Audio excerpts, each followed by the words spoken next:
Testing 1 2 testing. Test 1 2 1 2 1 2 1 2 1 1 1 1 1 1 1 1 1 1 1 1. I don't have nothing now, do you? No, it's real low. I got a little bit, but it's real low.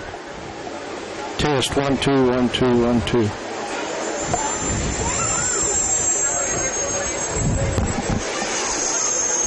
Test 1 2 1 2 1 2. Now this main mix.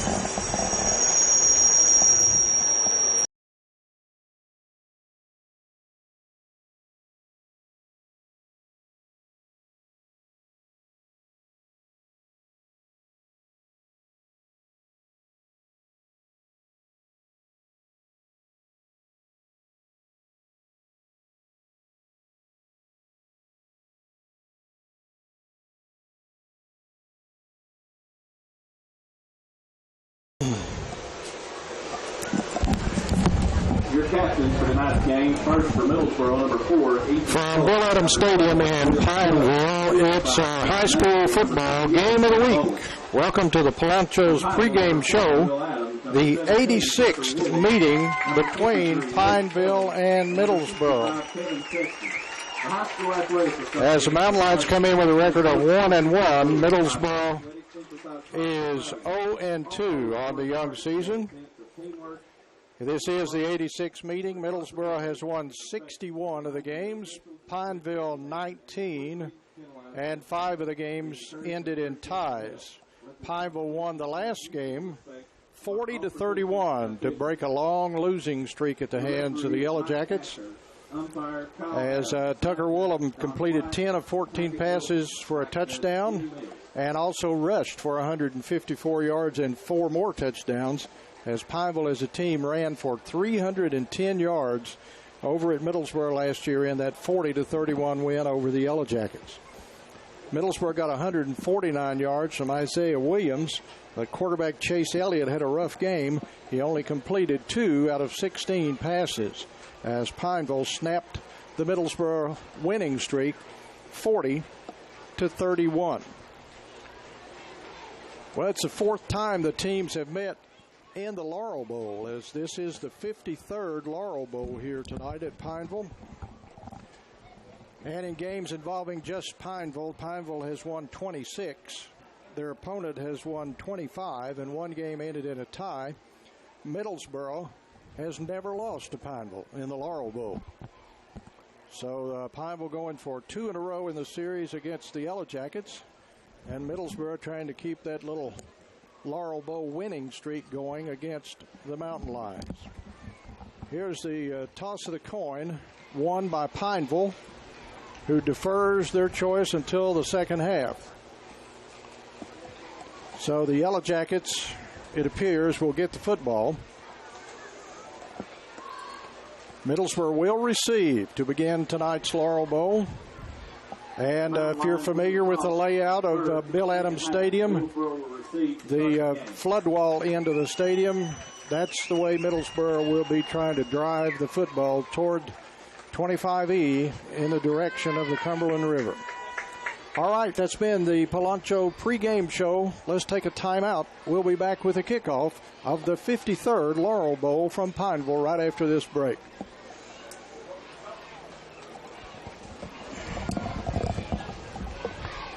To Mexico and enjoy the best Mexican food at Polancho's. You'll enjoy our colorful decor all in a relaxing atmosphere. With a full menu, Polancho's can serve any occasion, whether it be a party of 2 or a large group of 10. Our food is cooked to perfection. We offer daily specials, including all-you-can-eat fajitas. On Wednesdays and Sundays, kids under 12 eat free. And you'll always be surrounded by friendly, courteous service.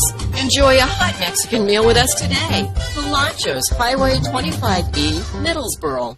State Representative Rick Nelson taught school for over 29 years, so he knows the value of a good education. He also knows how important modern-day technology is to our students in the classroom. That's why Representative Rick Nelson is proud to have brought the Data Scene program to our area schools. The Data program provides modern computers for the students to use. Thanks to Rick Nelson, our 3 area schools have qualified for almost 2,000 computers. State Representative Rick Nelson. He's full-time and all the time for us. Paid for by Rick Nelson. Why you can trust John's Tire Discount? I always stop at John's Tire Discount for good prices, good, excellent service. Been coming here for 20 years. I come here to John's Discount Tires because Larry Joe Jarvis is always taking good care of me. He does front end alignments, they do tires, whatever you need. We got really good prices, always are very quick to get things done, and you don't have to wait very long at all. Come see us at John's Tire Discount. Customer service is number one. Welcome back to Bill Adams Stadium, Samuels Field. This is Brandon Howard along with John Engel tonight to bring you this exciting crosstown rivalry, John. They've been at it a while, 86 times. Tonight will make the 86th time that these two teams have played, so that's certainly one of the longest rivalries in the mountains. It goes all the way back to the mid-'60s as far as Laurel Bowl play is concerned. The Laurel Bowl starting back in 1964. So it's the 53rd playing of the Laurel Bowl, and the 4th time they've played Middlesboro here in this bowl game. Middlesboro in the white uniforms, Pineville wearing maroon. Middlesboro deep backs back around the 15-yard line. Now retreating a little bit more. So they have 3 deep men, and McWilliams, the deepest of the 3, back at about the 12-yard line.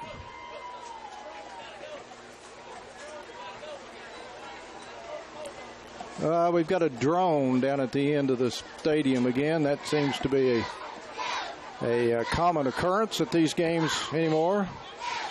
And also a common occurrence would be the fact that the officials are not going to start the game until the drone is taken down.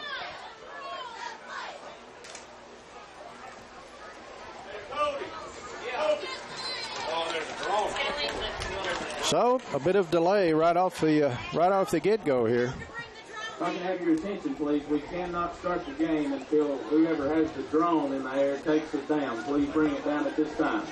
I would like to just take this time to let everybody know, the fans, everybody watching, that we have checked into this, and it is a violation of KHSAA rules to fly a drone over the football field while there is a game in progress. So I just wanted to let everybody know the pictures are wonderful. The video is great. I mean, aerial footage, anytime you can get it, is absolutely, it's just great. Now the drone comes down, so just like to ask everybody to respect the KHSAA rules and regulations and keep their drones at home. I don't know. I've been doing this over 40 years. I don't know if I ever thought that it would come to this, where you can't start the game because there's a drone in the end zone down to our right. So, but there was, and it's gone. So perhaps we can get underway with the Laurel Bowl.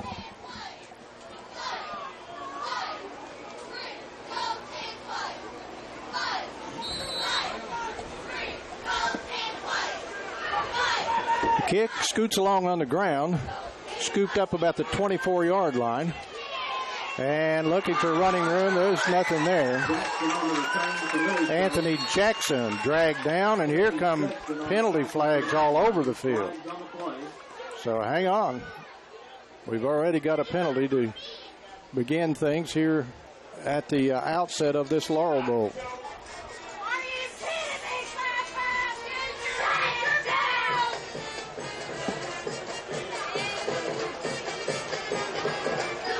So our first huddle by the officials in tonight's game.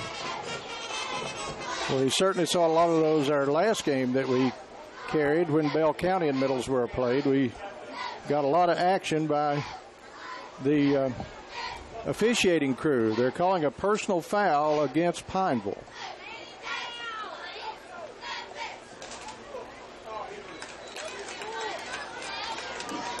After the play, we have a dead ball, number 55, on the kicking team, personal foul, 2 line, 15 yards, Middlesboro first down. So that moves the ball out to the Middlesboro 42-yard line, and the Yellow Jackets will see if they can get their offense untracked. They've had a little trouble keeping things rolling smoothly in their offense this year. They run motion, hand it back the other way, and got a little running room over there. Picking his way forward across the 45 out to about the 46 is McWilliams. I'd like to take this quick moment to tell everybody about the Papa John's special. 1 large topping and cheese sticks for $15.99. Papa John's, 248. Papa, call 'em. Get it. The game's just started. Shotgun formation. Second, about 6. Motion again. Hand to the motion man. Trying to get to the corner. Cuts it upfield. And pulled down at about the 47-yard line. Luke Kelly on the big hit for Pineville. 3rd down. Gain of 2. Big 3rd down here for Pineville and Middlesboro both.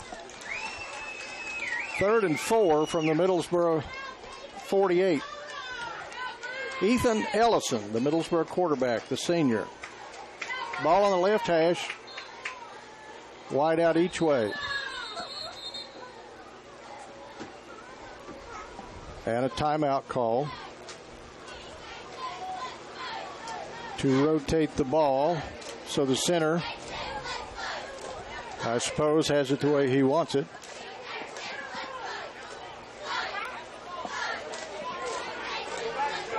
Brandon Helton checks in. Evan Brock checks out.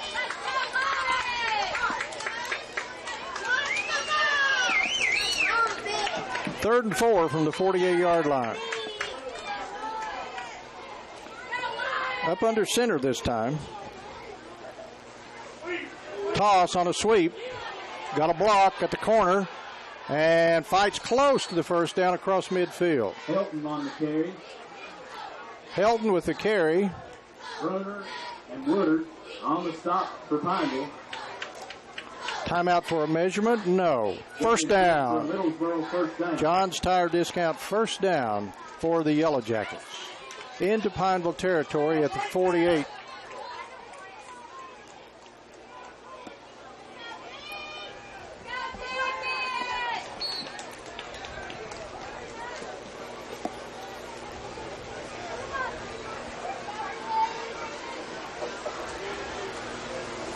Hand off to the dive back straight ahead as they ran a little motion and then gave it straight ahead across the 45 down near the 42. Got about 6. McWilliams on the carry. Owen McWilliams, the junior, on the carry. Second and about 4. On the stop. Down closer to the 41 in Pineville territory. Second down and 4.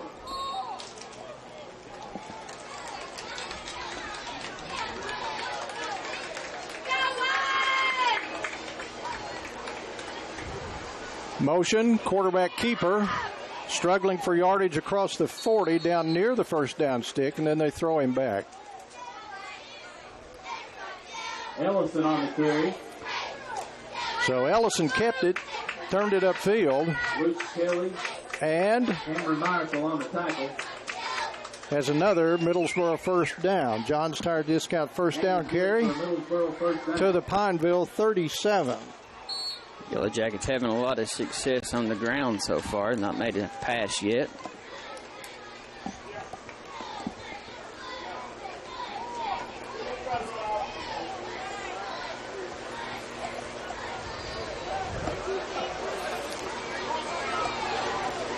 Ellison back in the shotgun this time.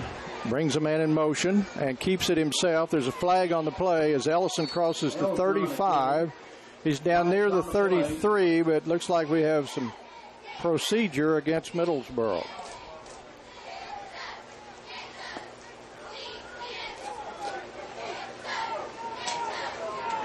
Illegal procedure against the Yellow Jackets. Cancels the run and will back them up 5 yards.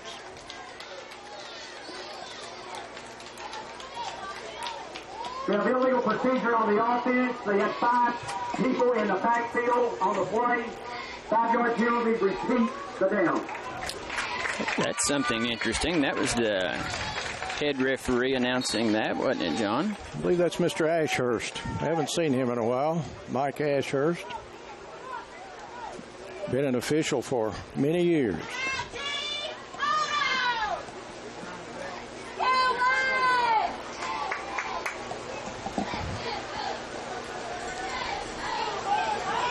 Back to the 42-yard line. Play action, trying to option out, nothing there, and swarmed back outside the 45-yard line is Ellison. Ellison stopped in the backfield by Sexton and Kelly to the mountain line. Looked like they were trying to run an option to the right side, short side of the field, but Pineville ate them up in the backfield. Loss of 4 more yards back to the 46-yard line, and it's second down. Middlesboro going the wrong way now, second at about 19. Maybe our first pass of the game. 3 receivers to the left. Ellison looks to the sideline. See if they're changing the play. He shifts his running back, McWilliams, over from the right to the left. Fakes to McWilliams. Rolling right. Throwing long down the field. Incomplete. Off the fingertips of his intended receiver down at the 20. Pass intended for Harrison falls incomplete. Flags on the play. Harrison, the intended receiver, but we've got holding on Middlesboro. It wouldn't have counted anyway. Here's the down. Number 58 on the offense. Hold, penalized 10 yards from that spot. Repeat the down. 10-yard holding from the point of the foul, which was the 49. That moves Middlesboro all the way back to their 41-yard line.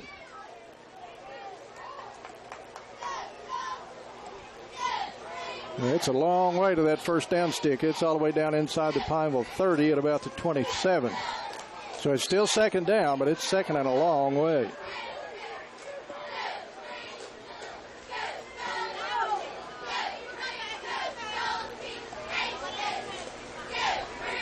Ellison looking things over. Pineville in a 3-man front. Ellison has it. Steps, now rolls right, looking, going to put it away and run. Took a hit at the sideline. He's upended after a very short gain of just a couple of yards. Sexton and Pollock on the tackle.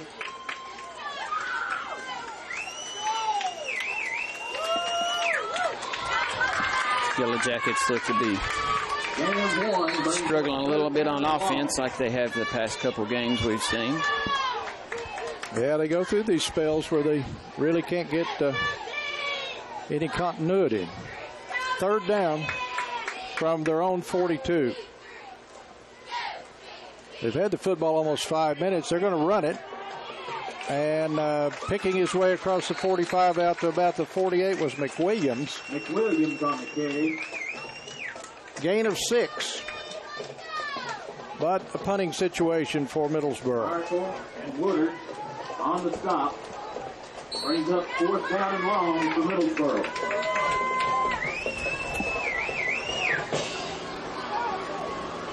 It's about 25 yards to the first down stick. The Yellow Jackets in punt formation. Flag on the play in the backfield.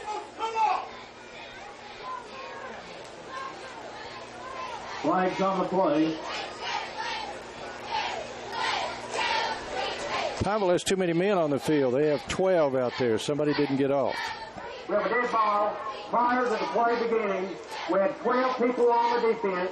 Penalized 5 yards. Still 4th down.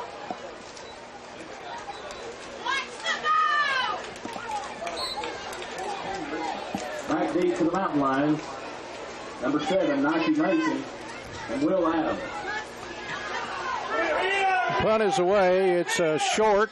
Takes a Middlesboro bounce inside the 25. Rolling toward the sideline. It'll be downed at the 21-yard line. Pineville territory. Middlesboro punt rolls dead at the 21. So a 26-yard punt, no return. And Pineville takes over. 1st and 10 at their own 21.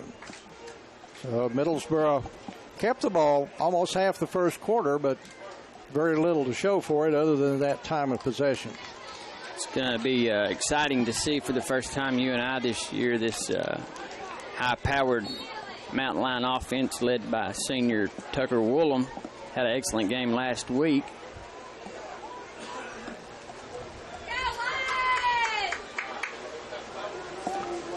And Woolham is in the shotgun. Takes a snap. Going to run a little reverse. And now back to Woolham. And he's throwing for all the marbles down the field. He's got a man down there. And it's caught down at the Middlesboro 42-yard line. Nike Mason on the grab. Wow. What a trickery. Big play. Full tilt, razzle dazzle. But we've got a flag in the backfield. And it's holding the preliminary signal against the Mountain Lions. They ran a reverse and then tossed it back to the quarterback, and he threw right down the middle of the field to Mason, right on the money, but it's coming back.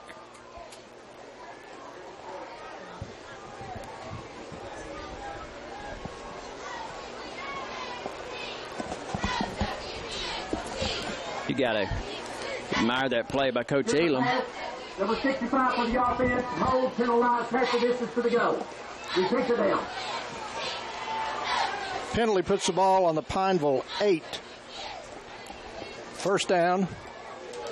And the Mountain Lions are backed up due to a penalty.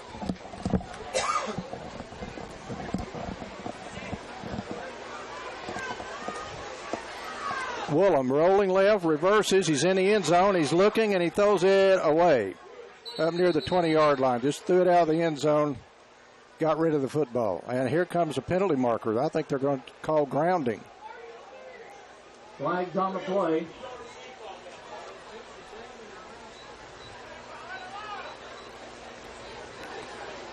Now, Woolham couldn't find anyone to throw it to and just threw it to the sideline. It's out of bounds at the 20, and a couple of flags come out. The officials, I think, are leaning toward intentional grounding.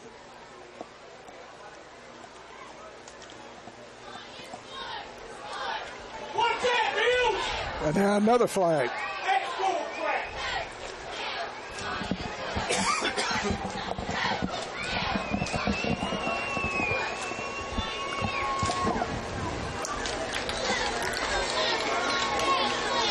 So 2 flags on the play for what might be ruled intentional grounding, and then a late flag. Apparently, somebody... We have intentional grounding from the end zone, which results in a safety. 2 points for Middlesboro. So Middlesboro gets a 2-0 lead. Intentional grounding, the pass from the end zone, and that is a safety. And it puts Middlesboro in front 2-0. So Pineville will get a free kick. And from the 20-yard line, Middlesboro's going to get the ball back, and they've got a 2-0 lead. So really a strange scenario there. We have a dead ball and sporting on number 17 after the play. Penalized on the kickoff. Then an unsportsmanlike conduct penalty.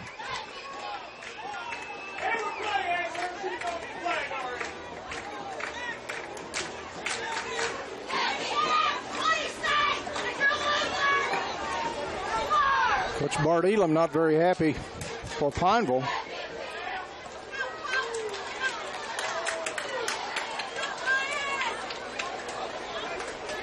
So a heated beginning to the Laurel Bowl here in Pineville. Very intense, but a little intensity unexpected here.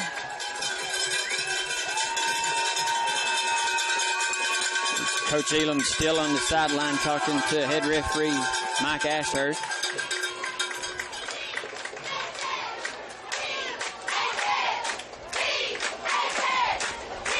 .5:52 remaining, first quarter, 2-0 Middlesboro. See if the Mountain Lions can rally behind this laundry list of yellow we've seen so far. Yeah, unsportsmanlike conduct was also against Pineville. Somebody protesting the call, apparently. and that's half the distance to the goal. Will move him back to the 10, so they're going to have to kick to Middlesboro from the Pineville 10-yard line. It'll be a punt-style kick, if I'm correct, right? They have their choice. And it appears they have chosen to punt the ball. End over end.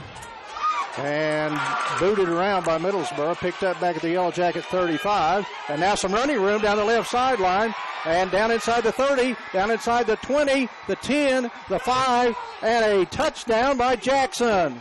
Anthony Jackson goes 65 yards on the kickoff, and Middlesboro stretches the lead to 8-0 over Pineville. I apologize to the viewers at home. The press box, the angle that we are in, where we can't get that left corner of the end zone next to 25E. So I just want to apologize ahead of time and say that I'm sorry about that. We also have flags on this play as well.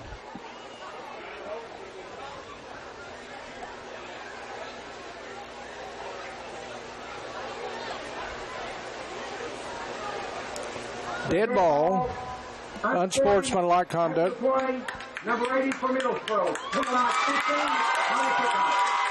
There'll be a penalty against Middlesboro enforced on the kickoff.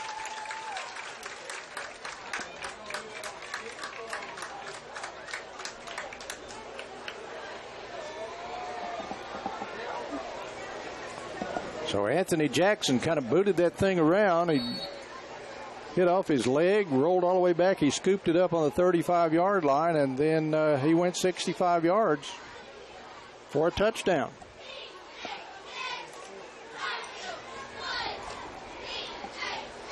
Brendan Hilton on for Middlesboro for the point after attempt.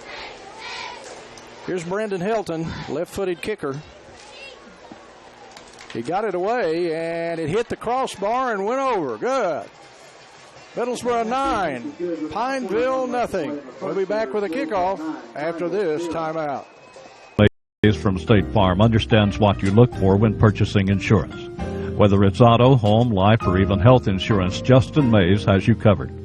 State Farm offers years of experience and unparalleled service, so come by the office today and discover coverage and reliability that brings peace to mind.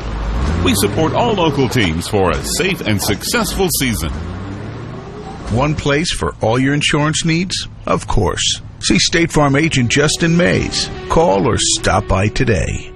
Conley's Drive-In, Middlesboro's oldest restaurant, has been serving the tri-state area since 1955. You get the same one-on-one personal service as you have for 61 years. Voted #1 hot dog for 26 years in a row. Voted best hamburger for 8 years in a row. And best chili and french fries for 3 years. At Conley's, your food is always hot and fresh and served with a smile. Call-in orders are welcome. Come see us at our new location at 1693 East Cumberland Avenue, Middle. Receive to the mountain line, Nike Mason and Mike Golden. Well, the penalty on the kickoff moves Middlesboro back to the 25-yard line. They'll have to kick off from their 25, so Pineville should get pretty good field position out of this.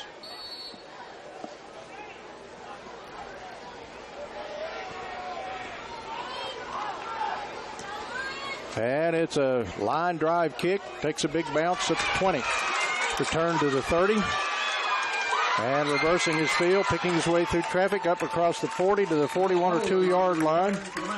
Golden on the return of about 21 yards to the Pineville 42.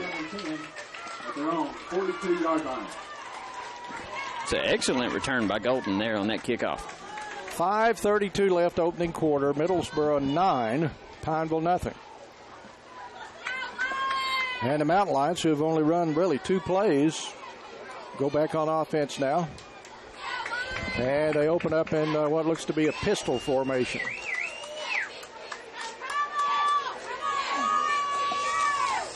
Woolham deals it off and caught in the backfield, but spinning his way out of trouble from the first man, but not the second, was Simpson. And a flag on the play. Jackson on the tackle for Middlesboro. Seems to be a little reminiscent of the last Middlesboro game we covered with the flags. And we've been blessed with plenty of flags this early in the season. Here in the play, number 58 on the defense. Personal foul, defenseless player, 15 yards, first down. Personal foul, Middlesboro. First down, Pineville. John's Tire discount first down, and I also like to give John's Tire discount touchdown to the Yellow Jackets earlier. Mountain Lions get the ball in Yellow Jacket territory after the penalty. Middlesboro 46-yard line, first down.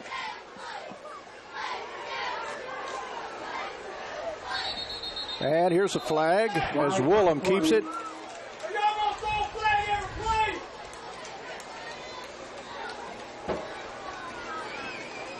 Deep ball. False start. Prior to the snap, number 65 on the offense move. 5 yards, same down. 5-yard penalty, Pineville, illegal procedure. Back on their side of midfield to the 49-yard line. Penalty takes them across. Penalty brings them back.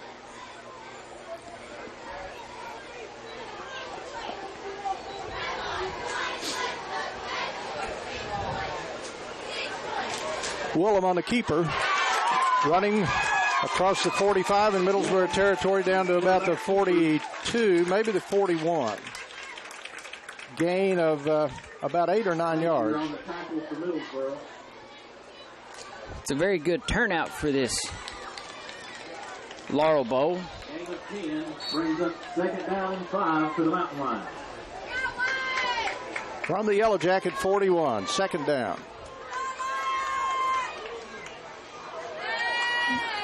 4.5 minutes left opening quarter. 9-0 Middlesboro.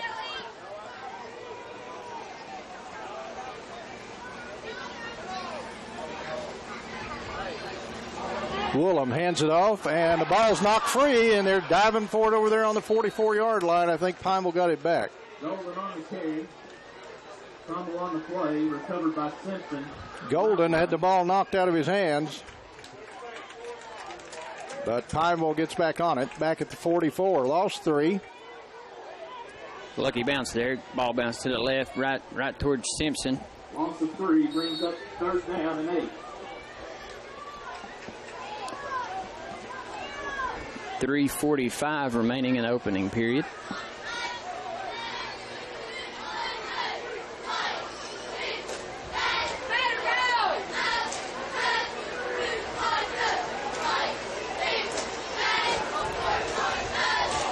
Pineville shifting in the backfield. And Woolham drops the ball. He's in trouble. Rolling right. Throws it out here to the right. It's caught by Adams.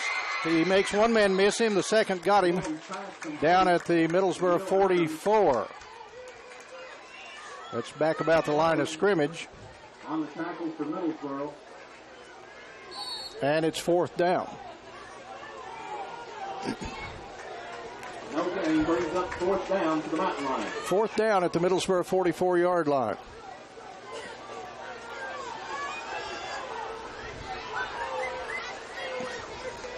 Timeout. Pineville wants a timeout. 2:51 on the clock.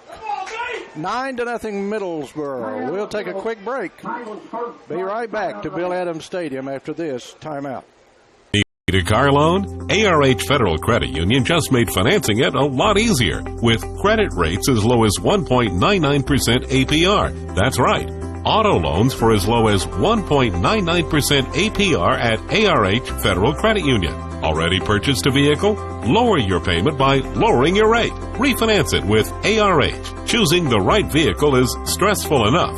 Financing it shouldn't be. At ARH Federal Credit Union, the difference is in your savings. Stop in and see us today. Serious car accidents and other motor vehicle crashes require the guidance of an attorney. At the Douglas Law Office, we represent people who have suffered significant injuries in auto, truck, and other motor vehicle accidents. The Douglas Law Office is available to serve clients across the state. We understand all of the financial recovery options available for accident victims and their families. We never represent insurance companies. Call the Douglas Law Office today, 337-3330.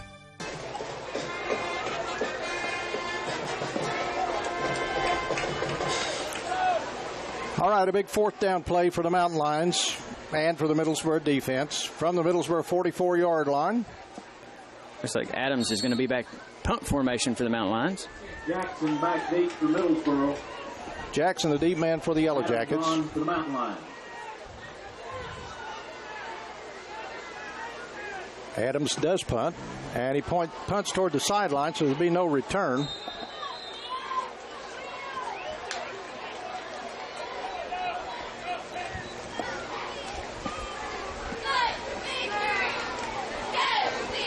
You're going to say it's out of bounds at the 17.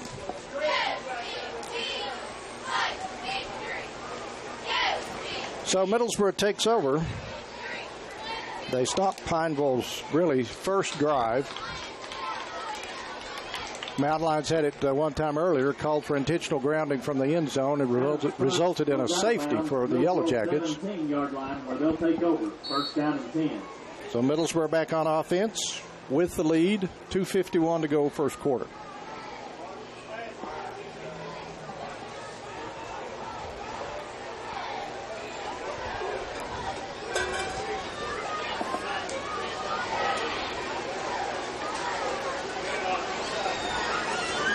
Hand the ball off and driving left side out across the 20, out near the 21-yard line. Owen McWilliams picks up about 4. This defense by the Mountain Lions has looked fairly impressive this first quarter against the Yellow Jackets.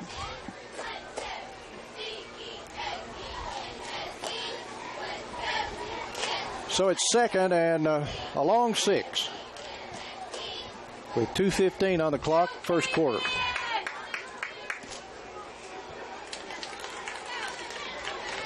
Ellison turns, deals it off. They blast it in there on the right side for a couple more yards out to about the 22.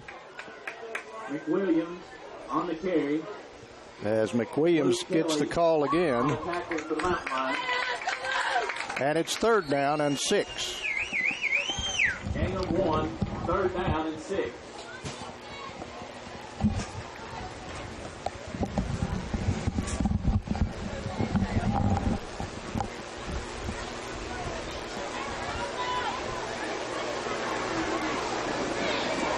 Back in the shotgun formation. And they keep running motion. And they hand it off to the motion man, trying to skirt the right side. Got running room over there. Got a first down. John's Tire Discount first down. Jackson in motion from left to right. Handed him the ball as he went by. And he picks up a first down out across the 30-yard line.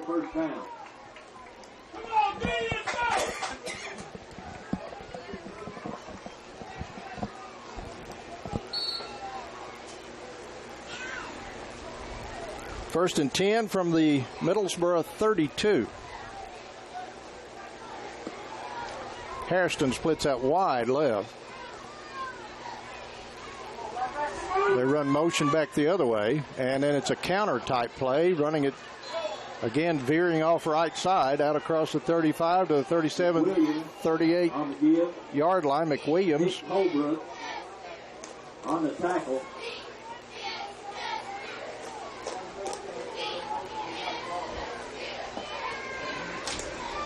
It'll bring up second down from the Middlesboro 37. Got about 5.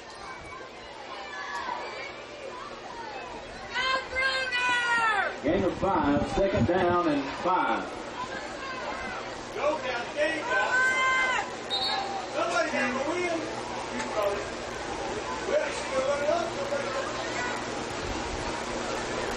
Mountain Lions only had 10 players there for a second. Clock's running with just 20 seconds remaining in the opening quarter.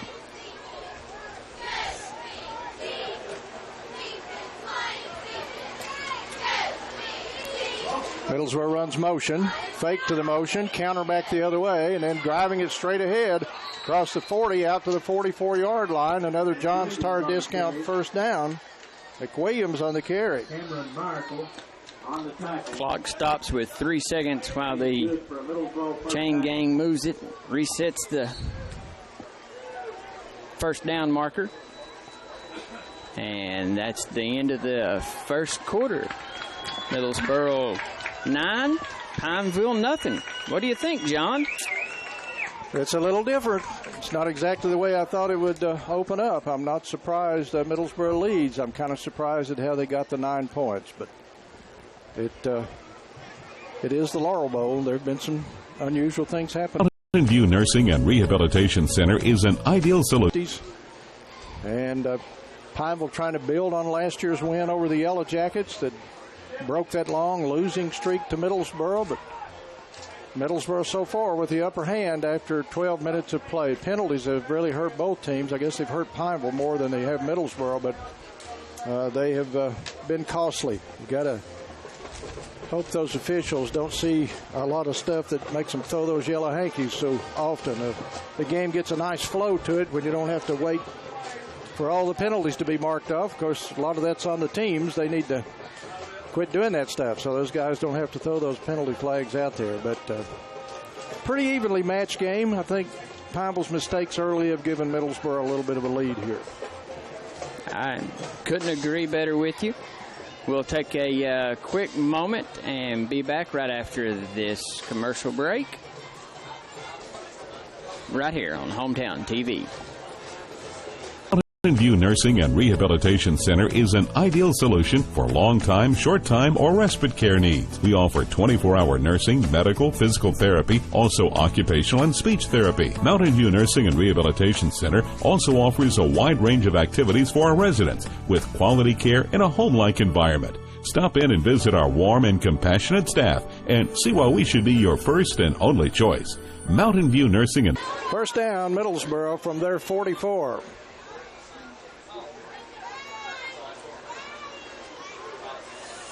Handoff straight up the gut, out across the 45 to the 48-yard line. They've really run McWilliams a lot here in the first half. My thoughts exactly is it's been McWilliams on the ground pretty much the majority of the night for the Yellow Jackets. We saw him throw the ball quite often against Bell County. I think the only pass they've attempted here was called back for holding. So they have been content to just pound it on the ground right at Pineville, using a lot of motion, able to get some sweeps and get outside containment a little bit. And now here we've got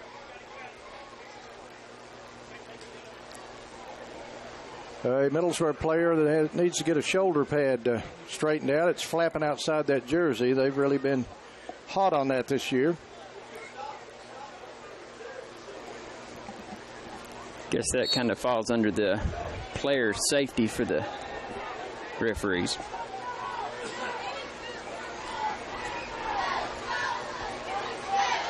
Middlesboro stays with their motion game. The snap from center is juggled, almost dropped, and then the handoff jammed up right at the line of scrimmage. McWilliams thrown right at the 49-yard line. Middlesboro's John Napier limping as he gets up, one of the big linemen. But that was messed up. The timing messed up when the snap from center was bobbled. And then the handoff, nowhere to run. Third down and about 5. Pineville just jumped off sides unless Middlesboro moved.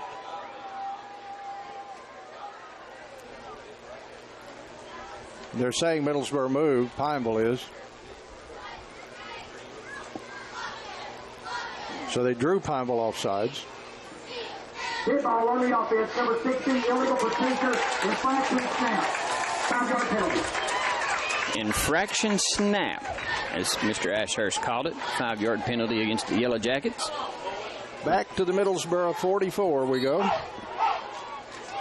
3rd and 10 now.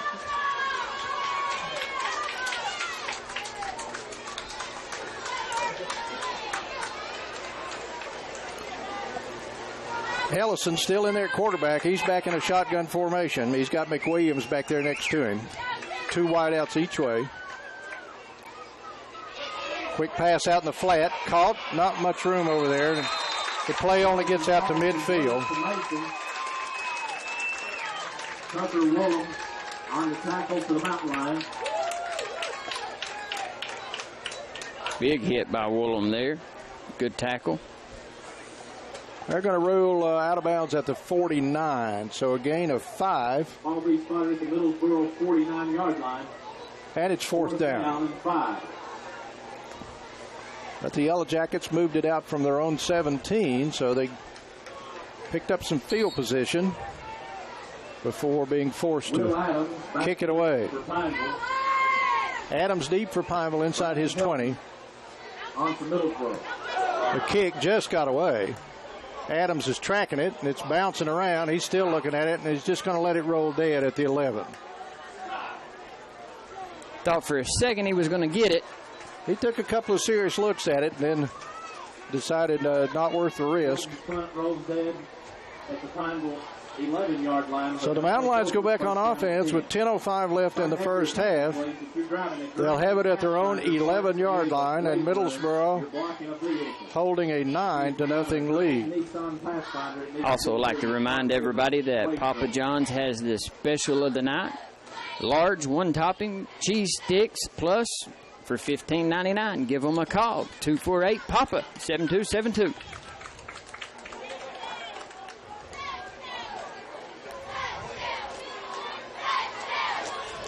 Tucker Woolham rolls right, looking back to the left, nothing there. Now scrambling out to his right, still running, throws it across the middle of the field, almost intercepted. Dangerous pass, and it probably should have been picked off. Broken up, flags on the play. And we do have flags on the play. During the play, number 9 on the defense, hit the quarterback. After the throw, the business player, personal foul, 15 yards. Mr. Ashurst with the call, roughing the passer. 15-yard penalty and a first down for Pineville. John's Tire discount first down on that. Woolham did a good job keeping that play alive as he looked for a receiver open, but dangerous pass. Should have been picked off. Wouldn't have changed possession because of the penalty anyway, but was a dangerous pass. Now Middlesboro just jumped into the neutral zone, and I think the Yellow Jackets are offsides. On the defense, number 56 into the neutral zone, prior to the snap, 5-yard penalty. A lot of teams these past few years, I've noticed, John, they do this spread offense, and they call one play, and then the quarterback looks to the sideline and changes it. Middlesboro's gone to that. It's a different look for high school football. So Pineville has moved it out to the 31, thanks to a couple of Middlesboro penalties. 9:56 left, first half. Woolham run all the way and slides his way across the 35 out near the 38. On the quarterback keeper. Pickup of 7. Second down. First down because of the 5-yard penalty. So a John's Tire discount first down on the run by Tucker Woolham.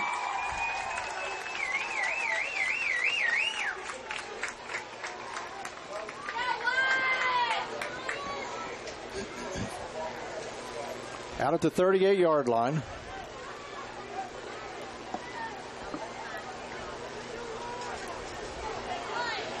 Woolham going to call his own number again. Got big running room this time. Straight ahead is upended just short of midfield. Another John's Tire discount first down run by Tucker Woolham. Ellison and McWilliams on the stop. Wide open hole there all day to run.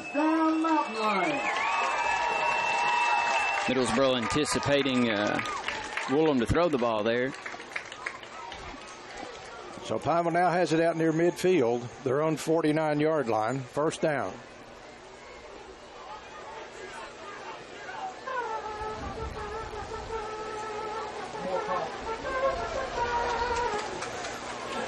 And a handoff into the middle. There's not much there this time.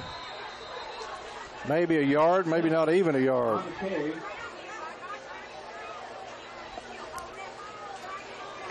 Rogers on the tackle.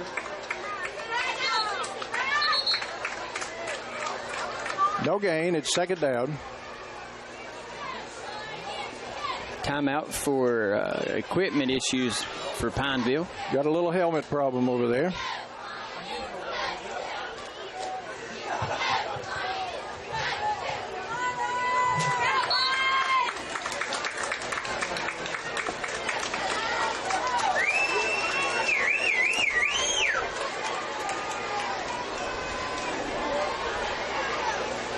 Second and 10 from the Pineville 49. Handoff again. Evans again. Simpson on the carry. Excuse me, Simpson. Ben Bowling on the tackle. Ben Bowling there for the Yellow Jackets for the stop. Gain of 3. Into Middlesboro territory at the 48-yard line. Third down.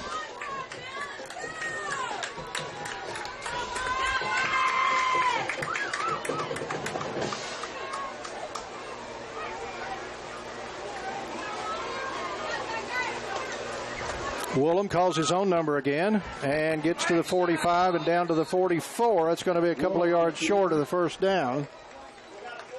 4th and 2. Big question is, do you go for it?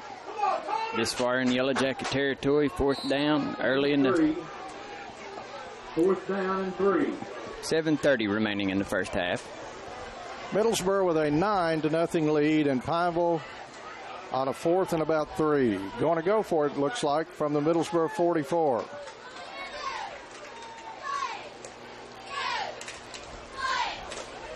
Snap is low.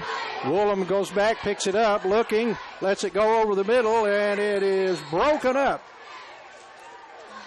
Woolham's pass intended for Simpson falls incomplete. The bad snap from center really threw that one up, and Woolham was under all kinds of duress in the backfield. Yeah, he was being pursued by several Yellow Jackets and had to get rid of it and save the sack and keep Middlesboro back in their own territory for 1st and 10. Yellow Jackets have great field position. They'll start this drive at their own 44 with 7:02 left in the first half. Middlesboro on top, 9-0. A safety, a kickoff return, and an extra point. 9-0 Middlesboro. They continue to pound the middle and got 3 or 4 yards after about the 48-yard line. Williams on the carry. Woodard and Bruder on the stop. McWilliams continues to be the workhorse here in the first half for Middlesboro and their ground game.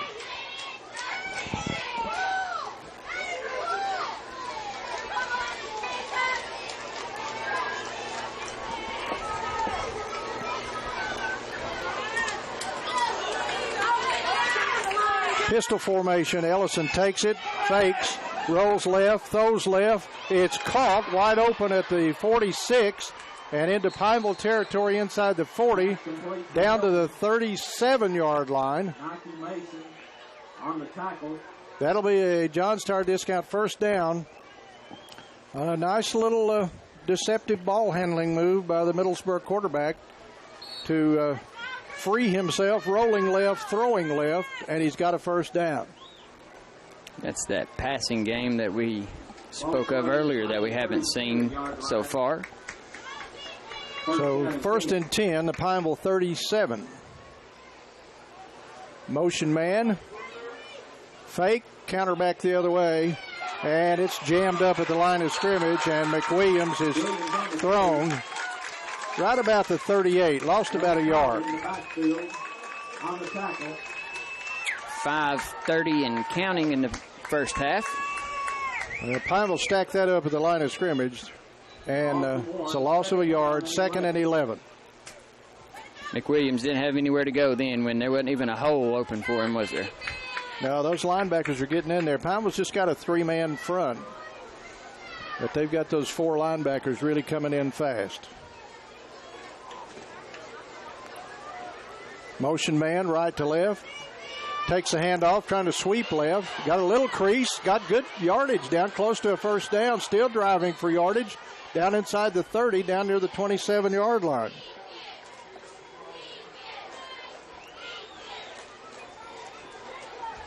Mason on the carry. Going to be close to a first down. And they will give him the first down. First down for the Yellow Jackets. John's Tire Discount first down. Down to the 27. Picked up 11 yards. Didn't look like there was that much there, but he just kept gliding his way downfield through people and got down for enough for the first down.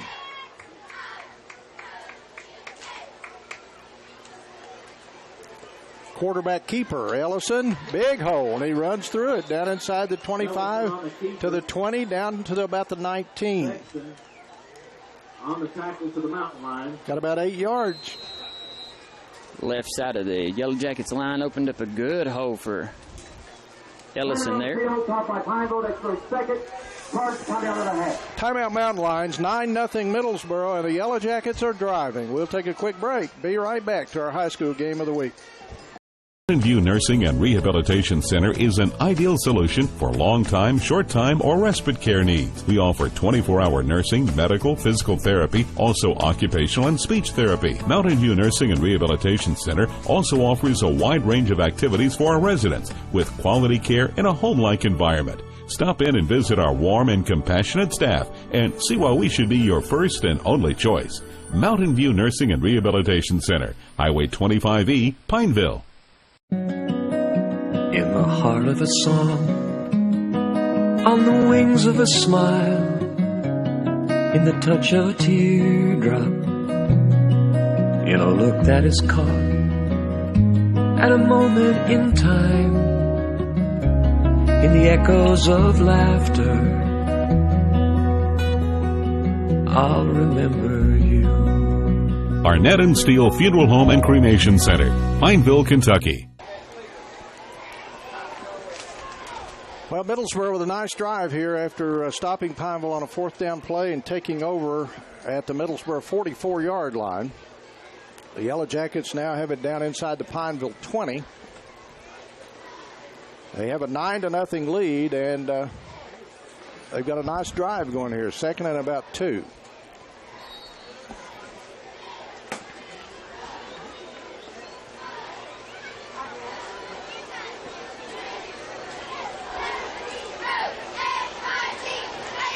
Ellison fakes it, keeps it. Big hole, racing toward the end zone, in. Touchdown, Middlesboro. A John's Tire Discount touchdown run by their quarterback, Ethan Ellison, out of shotgun formation, goes 19 yards, and Middlesboro has a 15-0 lead.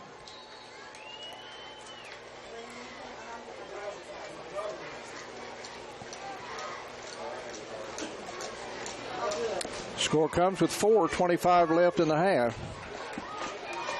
Ellison actually faked me out there on the play, as I thought he was handing it to the back coming through, and called his own number, kept it, put up 6. Here's the extra point attempt coming up. But hang on, we got a flag. Flags on the play. Dead ball, encroachment. On the defense, number 71 is in the neutral zone. Half the distance to the goal. Pineville lines up off sides. It'll be half the distance to the goal. Will Middlesboro still kick?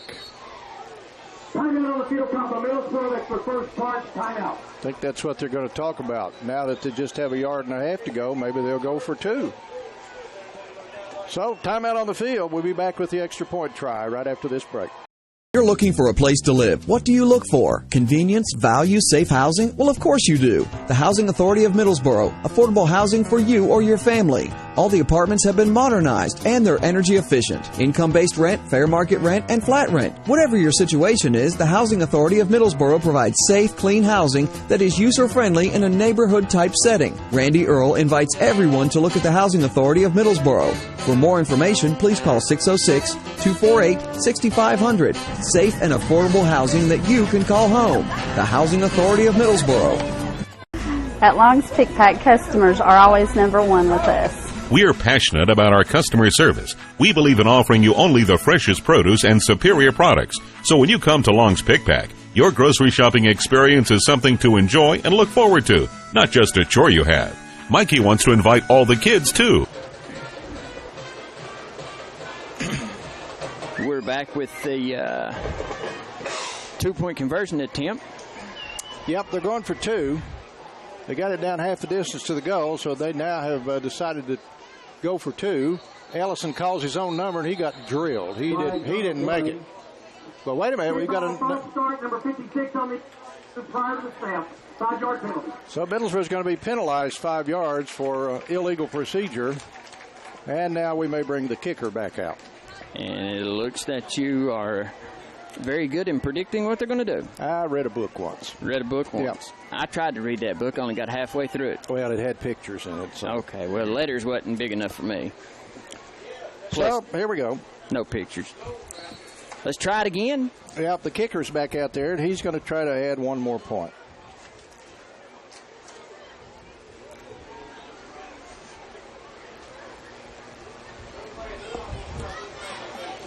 Evan Brock looks like he's the kicker.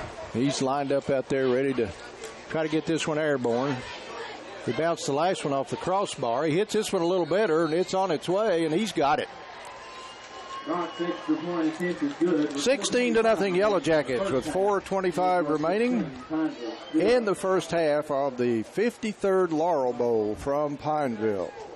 Let's take a quick timeout. We'll be back with the kickoff after this. When you're looking for a place to live, what do you look for? Convenience, value, safe housing? Well, of course you do. The Housing Authority of Middlesboro. Affordable housing for you or your family. All the apartments have been modernized and they're energy efficient. Income-based rent, fair market rent, and flat rent. Whatever your situation is, the Housing Authority of Middlesboro provides safe, clean housing that is user-friendly in a neighborhood-type setting. Randy Earl invites everyone to look at the Housing Authority of Middlesboro. For more information, please call 606-248-6500.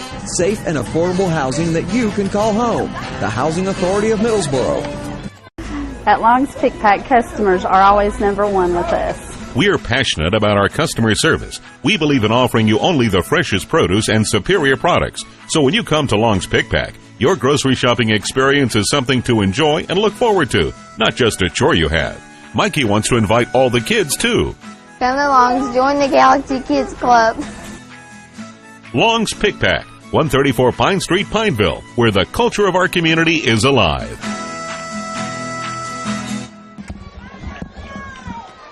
.425 to play in the half. Yellow Jackets kick. Hits at about the 15, fielded on a big hop. Returned out across the 20. There's a missed tackle at the 25, up to the 30, and finally slammed down at the 31-yard line. Back out to the Pineville 31-yard line. Golden on the return for the Mountain Lions. Mountain Lions will take over. First down. Big return for Golden and the Mountain Lions there. Yeah, they needed it. They did. 4:15 remaining in the half. They need to get something on the board. Yeah, their offense has been pretty well stymied. They have kind of cut themselves down with penalties, but Middlesboro's done a pretty good job holding them.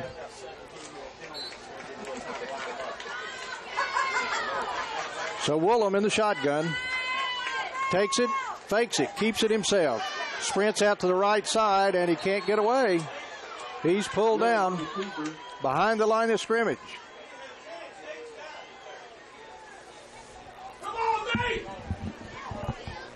Just couldn't get around the right edge. Two Yellow Jacket defenders there just beat the end. And we got big 50 Nate Miracle over there. He's a senior. But they've got some young guys up there, Middlesboro does, along that 3- and 4-man front.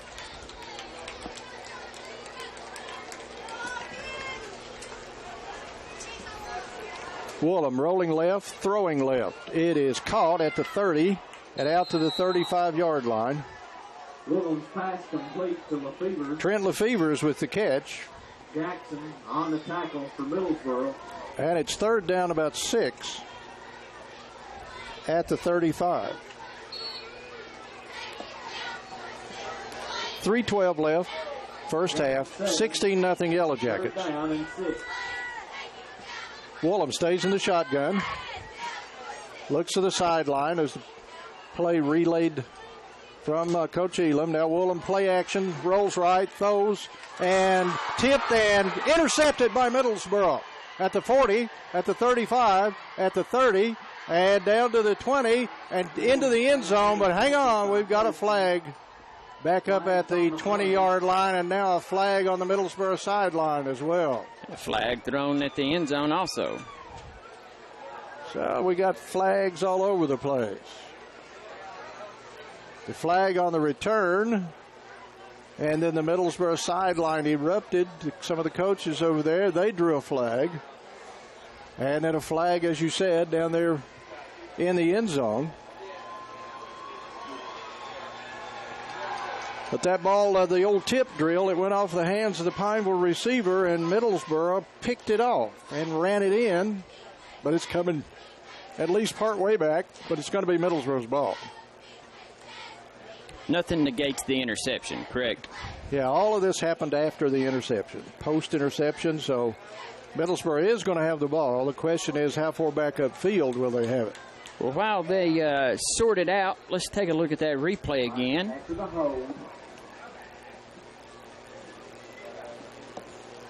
There's the interception. Middlesboro coaches on the sideline. Good blocks. Makes a couple guys miss and goes in the end zone. Nobody around him there the last 5 yards. Woolham's pass was intended for Adams, and it seemed like just Adams wasn't ready for it, or. But it did go off his hands. That's the way it goes. He probably would tell you that he maybe should have caught that. If it hits his hands, he's a good receiver. Normally, if it hits his hands, he pulls it in. Yeah, you're exactly right, John. He's Pineville's go-to receiver, senior this year, along with Tucker Woolham and a host of other Mountain Lions. So here comes Mr. Ashurst. Let's see what he's got to say with all this load of laundry, yellow.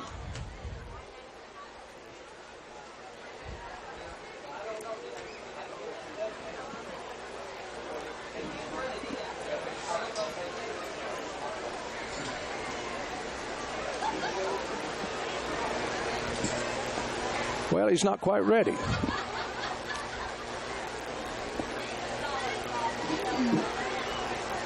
I'm going to guess 2 penalties. We had a hold on Middlesboro with a dead ball. Defensive player, number 4, Pineville. We have unsporting on the coaches from Middlesboro on the field. So the bottom line is Middlesboro retains the ball. We're going to mark up the hold 10 yards from the hold. 1st and 10, Middlesboro. So they're going to mark off the hold. What about the 2 personal fouls?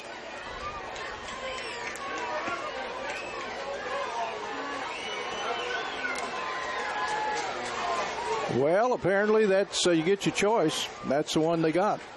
I don't know. You'd think it'd be the hold and maybe one of the others, but that's not the way they applied it. So that's why they get paid to do that stuff out there. They're the guys assigned to call the game. So Middlesboro does get the ball, and they get it at about the Pineville 32. And Ellison calls his own number again. This time he's stacked up right about the line of scrimmage. Ellison on the keeper. Sexton and Woodard on the stop. Still 2.5 minutes to go in the half. 16-0 Middlesboro. They're in great field position. 2nd down and 9. At the Pineville 32-yard line.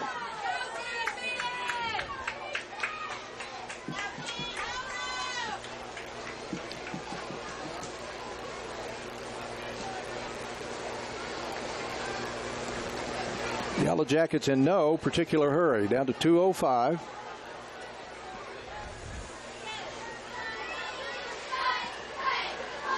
They run motion again and hand off to the sweep man. Pineville played it extremely well. That's going nowhere.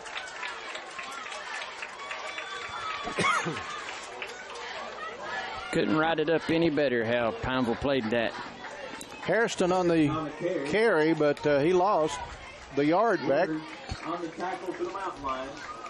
So he's back to the 33. Third down and 10 for Middlesboro. And Middlesboro looks like they may have to go to the air with 1:25 left. They're 3rd and 10.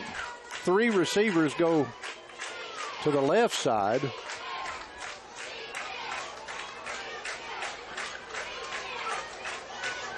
And Ellison's looking right. Now he reverses out to the left, and he's throwing long down the middle of the field, and nobody there. Adams the closest. Adams looked like he might have tried to go for the interception, but realized where the ball was in the back of the end zone and realized Yellow Jacket wasn't going to catch it, so he just let it go. Smart play by the senior. Brings up 4th and 10 for Middlesboro. 1:07 left in the half. And we've got a timeout call by the Yellow Jackets to set up this 4th down play. They're facing 4th and 10 with 1:07 to go here in the first half. We'll be right back.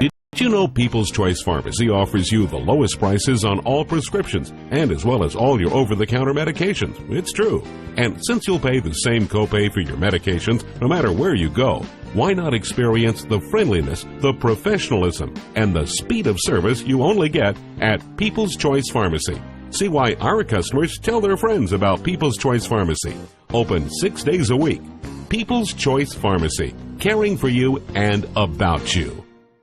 State Representative Rick Nelson taught school for over 29 years, so he knows the value of a good education. He also knows how important modern-day technology is to our students in the classroom. That's why Representative Rick Nelson is proud to have brought the Data Scene program to our area schools. The Data program provides modern computers for the students to use. Thanks to Rick Nelson, our 3 area schools have qualified for almost 2,000 computers. State Representative Rick Nelson. He's full-time and all the time for us. Paid for by Rick. Lay it out for us, John. What we got? We got 4th and 10 with 1:07 on the clock, second quarter. Middlesboro showing punt formation from the Pineville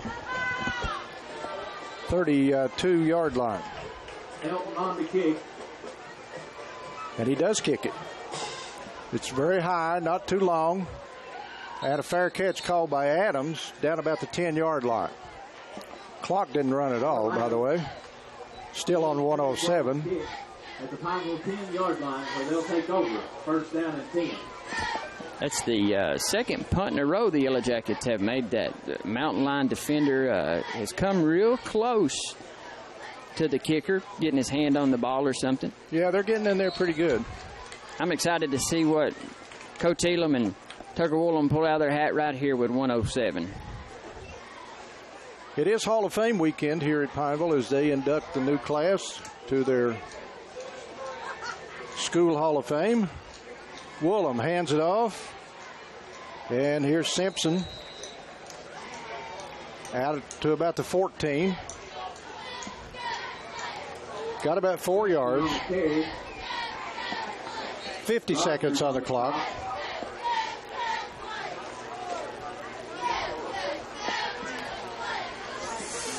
And Woolham sprinting right. Looks like an option play, but he's going to keep it. Cuts it upfield, and he's got a John Star discount first down on that carry out to across the 20-yard line to about the 23. Stops the clock with 36 seconds remaining in the half. 1st and 10. Clock's running. 30 seconds. Woolham's got it. Drops. Wants to throw. Throws over the middle of the field. Got his man up to the 44, 45-yard line. Adams on the grab. Another John's Tire discount first down. Beautiful pass by Woolham to Adams. BB. 22-yard pickup. 23 seconds left. Middlesboro trying to hold them out of the end zone, leading 16-0. Clock is running. Woolham rolls right, throws right, got his man over there wide open, and they cut it back into the middle of the field. And a pretty good shot on Nike Mason as he bounces off into Middlesboro territory. And that'll be a John Starr discount first down. Mountain Line's going to call a timeout. We'll just keep it right here, John, and that's their final timeout down at the Middlesboro 41. So they're going to get a shot at trying to throw it deep into the end zone from 41 yards out. They maybe have time for a couple of plays, but they're out of timeout. So if they throw anything over the middle of the field, I don't know that they can get a second play away. They might work the sideline a little bit. But Pineville has used their final timeout, and Middlesboro still has one timeout remaining. It will be told if it's not moved. 078. They seem to get a good flow those last few plays. Yeah, they've gone to this hurry-up drill, and it kind of got them in got a little rhythm going here. Got a little momentum. Maybe even if they don't get points out of this drive, maybe they can carry that over into the second half. Some of that confidence that they've built up on this drive. They do get the ball to open the second half. So it's 1st and 10 from the Middlesboro 41-yard line. 14 seconds left, second quarter, 53rd Laurel Bowl. Woolham takes it, drops, rolls right, getting some heat, and they knock the ball out of his hands. And are they going to rule it was a fumble? I think they are. It's out of bounds. Hang on. Nope, they're going to bring it back to the line of scrimmage and rule it was an incomplete pass. 10 seconds on the clock. 41-yard line, second down, but only 10 seconds remaining. Pineville floods the right side, 3 receivers out that way. That's the short side of the field. One wide out, split out here to the left. Woolham in the shotgun. He's got it, and he's rolling left. He sets, and now he's scrambling his way out of there. Rolling to the right side, got a man wide open, and a missed tackle sends him free down the sideline and knocked out of bounds inside the 10-yard line as time runs out.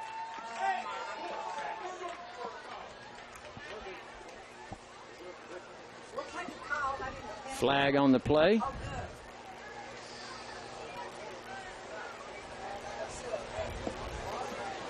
Well, we started the game with a flag on the play. I guess it's only appropriate we end the first half with another one. Let's see what the call is. Flag's on the play. Oh, it's on us. A little bit quiet now. The play ends up all the way down inside the 10, down near the 5-yard line. And on the play, time runs out. Here to play, number 16, after the catch. Hit a defensive player, 15 yards from the spot, repeats it down. So Middlesboro not giving the option of refusing the penalty. They're going to penalize Pineville and replay second down. But now they're going to the Middlesboro sideline. Now, if I'm Middlesboro, I'll just refuse the penalty and let's go to the locker room. They don't want the penalty.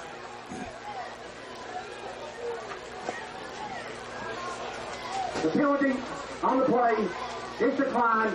Time it out. It's halftime. There you go, halftime.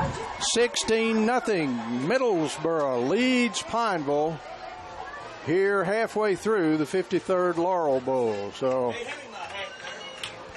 it was entertaining, exciting, different, and in some cases unusual. But we have reached halftime with Middlesboro on top 16-0. So the Yellow Jackets received the opening kickoff, punted to Pineville, backed them up down about the 21-yard line. Pineville penalized half a distance to the goal back to the 8-yard line, and then the Mountain Lions called for intentional grounding from the end zone, which is a safety, giving Middlesboro an early 2-0 lead with 5:52 to go in the first quarter. Pineville penalized again before the free kick, so they had to kick it from their own 10-yard line instead of the 20.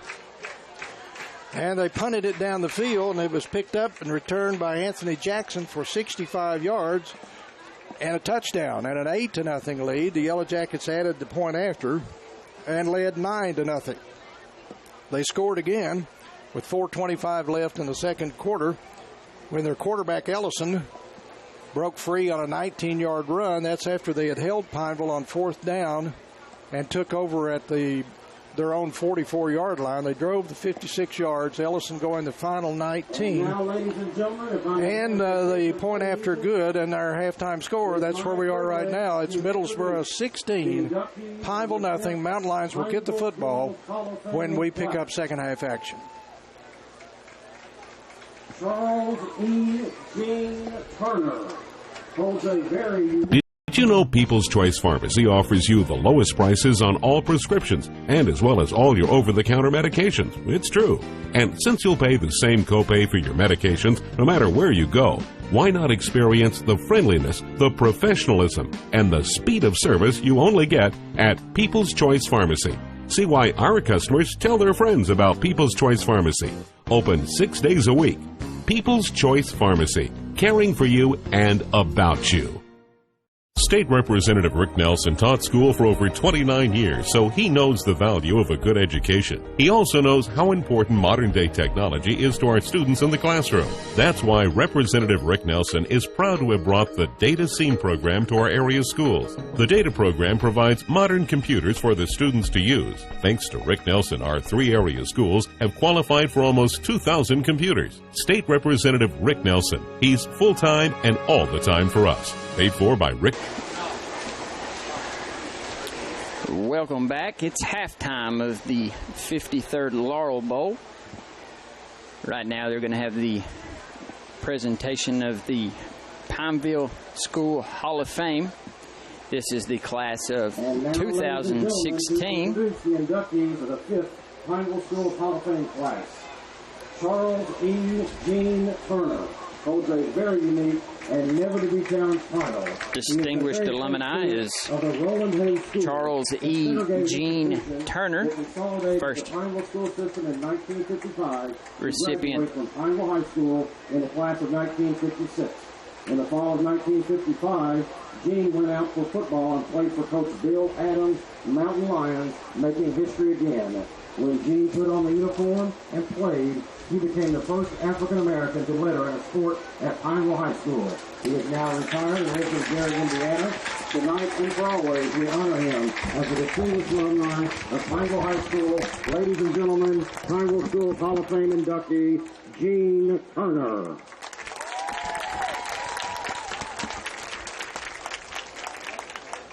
Wilford McInturf graduated from Pineville High School in 1944, where he was a member of the football, track, and basketball teams. While several SEC coaches recruited McInturf, he chose to play football on a full scholarship at the University of Kentucky. Beyond his college years, he served as a football coach at Belfry and Irvin High School. Before the days of playoffs and state rankings, Wilford McInturf established and broke records. He always credited his days at Pineville High School for affording him a college education and for a successful life. Ladies and gentlemen, Pineville School's Hall of Fame inductee, Wilford McInturf.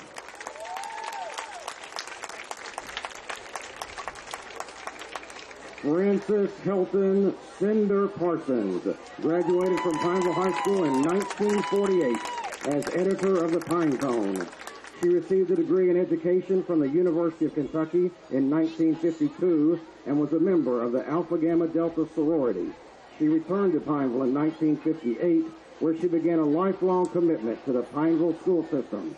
Believing in the importance of education, she always encouraged her students at Pineville High School to get an education and give back to the community. Although she has not lived in Pineville for 25 years, when asked, "Where is home?" she proudly replies, "Pineville, Kentucky." Ladies and gentlemen, Pineville School's Hall of Fame inductee, Frances Helton Cinder Parsons. Daniel Boone Hoskins was born and reared in Pineville. He graduated salutatorian of the 1956 class. enlisted in the United States Navy, where he became an aviation technician and returned home in 1960 to marry his hometown sweetheart, Jane Lockard. The newlyweds moved to Cookeville, Tennessee, where Boone attended Tennessee Tech and graduated #1 in his class. As an executive engineer, he designed and developed one of the first online terminal systems for the bank and savings and loan industry. Then, P.I. Hoskins spearheaded a project that proved to change business transactions for the world, designing and developing the first hand-driven magnetic strip plastic card reader writer. Boone was proud of his hometown and loved to share stories about the good times and wonderful experiences he treasured here in Pineville. Ladies and gentlemen, Pineville Schools Hall of Fame inductee Daniel Boone, P.I. Hoskins.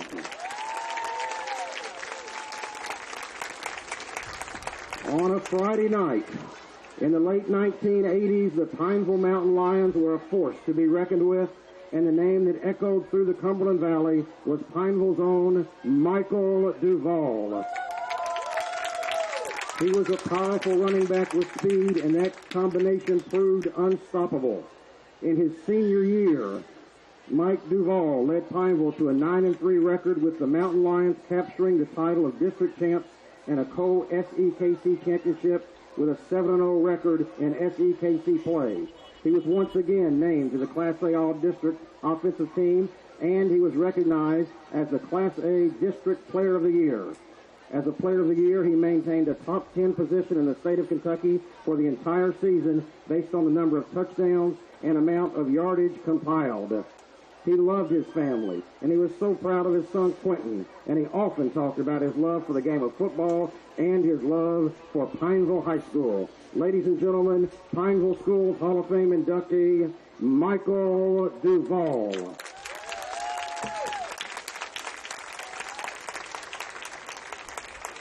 As a sixth grader in 1948, Bobby Stone came to Pineville to live with his grandparents, Bess and J.W. Stone. As a freshman football player, he started at center, a position he held for all 4 years. In his senior football season of 1954, he was named first team All-Cumberland Valley Conference center and honorable mention All-State. He was also a 4-year starter on the basketball team. He served as vice president of the senior class, graduating third in the class of 1955. He received an academic scholarship to Tulane University Law School, graduated in 1963, and moved to Fort Pierce, Florida to practice law and became state attorney. His list of accomplishments during this time reads like an historical crime novel. He has been the subject of several documentaries and appeared on 60 Minutes, A Current Affair, and appeared on America's Most Wanted. Attorney Bobby Stone is one of Florida's most favorite sons, and definitely a most favorite son of Pineville High School, and a key member of the 1954 Pineville Mountain Lions team that defeated Middlesboro 80-0. Ladies and gentlemen, Pineville Schools Hall of Fame inductee, Bobby Stone.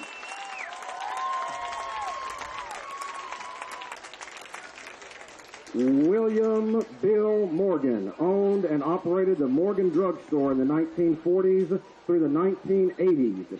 He profoundly influenced the lives of many Pineville High School students. Pinevillians will always remember his never-tiring effort to offer words of encouragement and to form everlasting bonds with underprivileged athletes who needed a friend.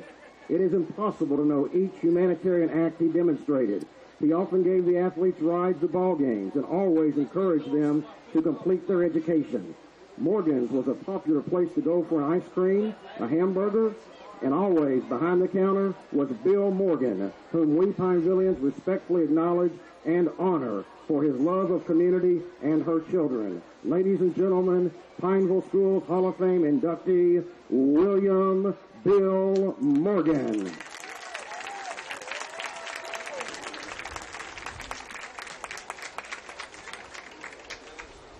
And now, ladies and gentlemen, a special tribute to the Roland Hayes School.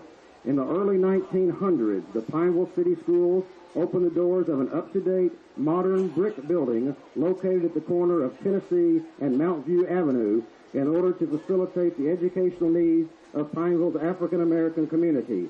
It was a successful endeavor, educating as many as 167 students in the mid-1930s. The school was named after the most famous African American tenor of that era, Roland B. Hayes, who lived from 1877 to 1977. In 1948, low attendance forced the high school to send 6 students to Lincoln Ridge High School in Simpsonville, Kentucky, and the doors closed in 1955 with the end of segregation and the beginning of integration, and all students attended Pineville City Schools. And we are honored this evening to have 5 former students of the Roland Hayes School. First, ladies and gentlemen, welcome once again, Gene Turner. Also a Roland Hayes School student, William Turner. Irene Young Welch. Charles Young.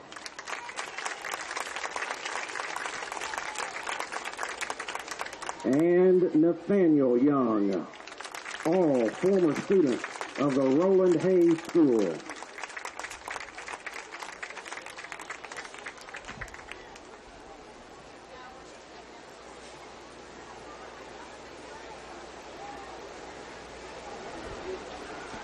And now, ladies and gentlemen, we honor one of the all-time great Pineville Mountain Lion football teams. The 1977 Mountain Lions, a very small squad in numbers, thrilled the crowd from week to week, ending the season with 10 wins and 4 losses. Coach William Bill Adams and his staff of Teddy Turner, Pat Clore, and David Thompson experienced a phenomenal season.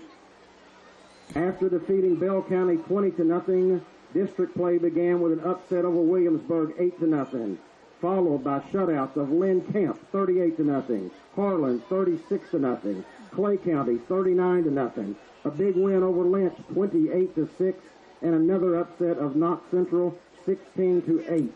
A final regular season win came with the underdog Lions defeating Richmond Madison 32-26, bringing home the District 1 Class A championship, as well as an opportunity to meet the undefeated District 2 champions, Paintsville Tigers. That playoff game was played right here on Samuels Field, and in a very hard-fought defensive battle. When the last second ticked, the scoreboard read, Pineville 8, Paintsville 6, and the Lions had won a deserving claim to the Region 4 trophy, actually without making a first down in the game. What a defensive football team the 1977 team was. The 77 Mountain Lions became the second modern-era Pineville High School team to have the opportunity to play in the state semifinals, the Final Four, where their season came to an end. The fans and students will long remember this season and the great defensive effort of the team with 5 straight shutouts. They truly proved it's not the size of the lion in the fight, it's the size of the fight in the Mountain Lion.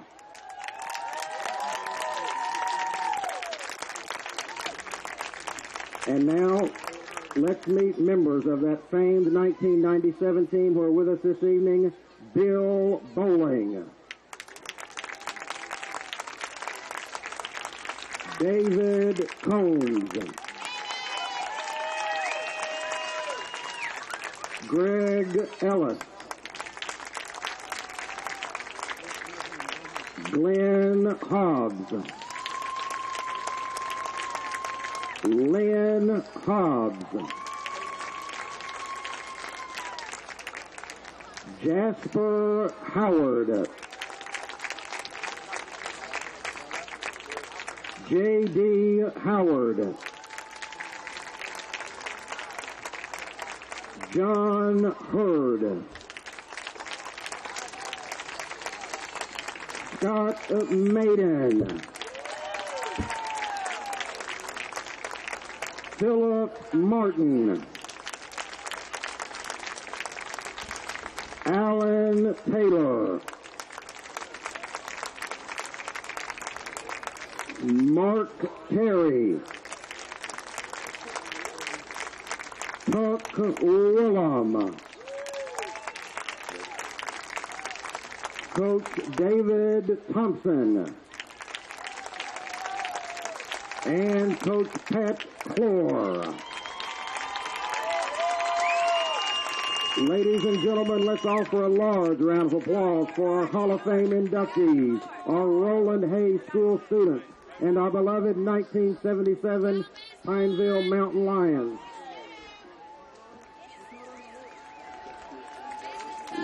Let's also ask Chris Van Bever of the 1977 Mountain Lions to step forward.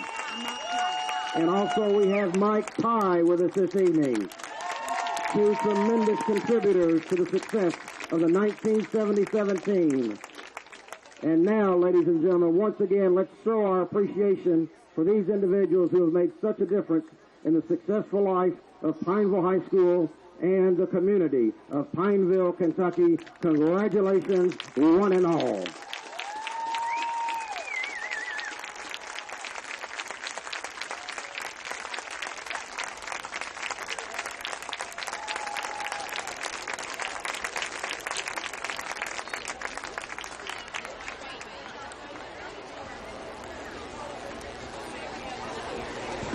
So that concludes the class of 2016 Hall of Fame inductees. Fifth year, Mr. Engel just told me. Class of 77 football team. A lot of faces that everybody remembers. All these people out there very, very deserving of this award and its prestige and all that comes with it.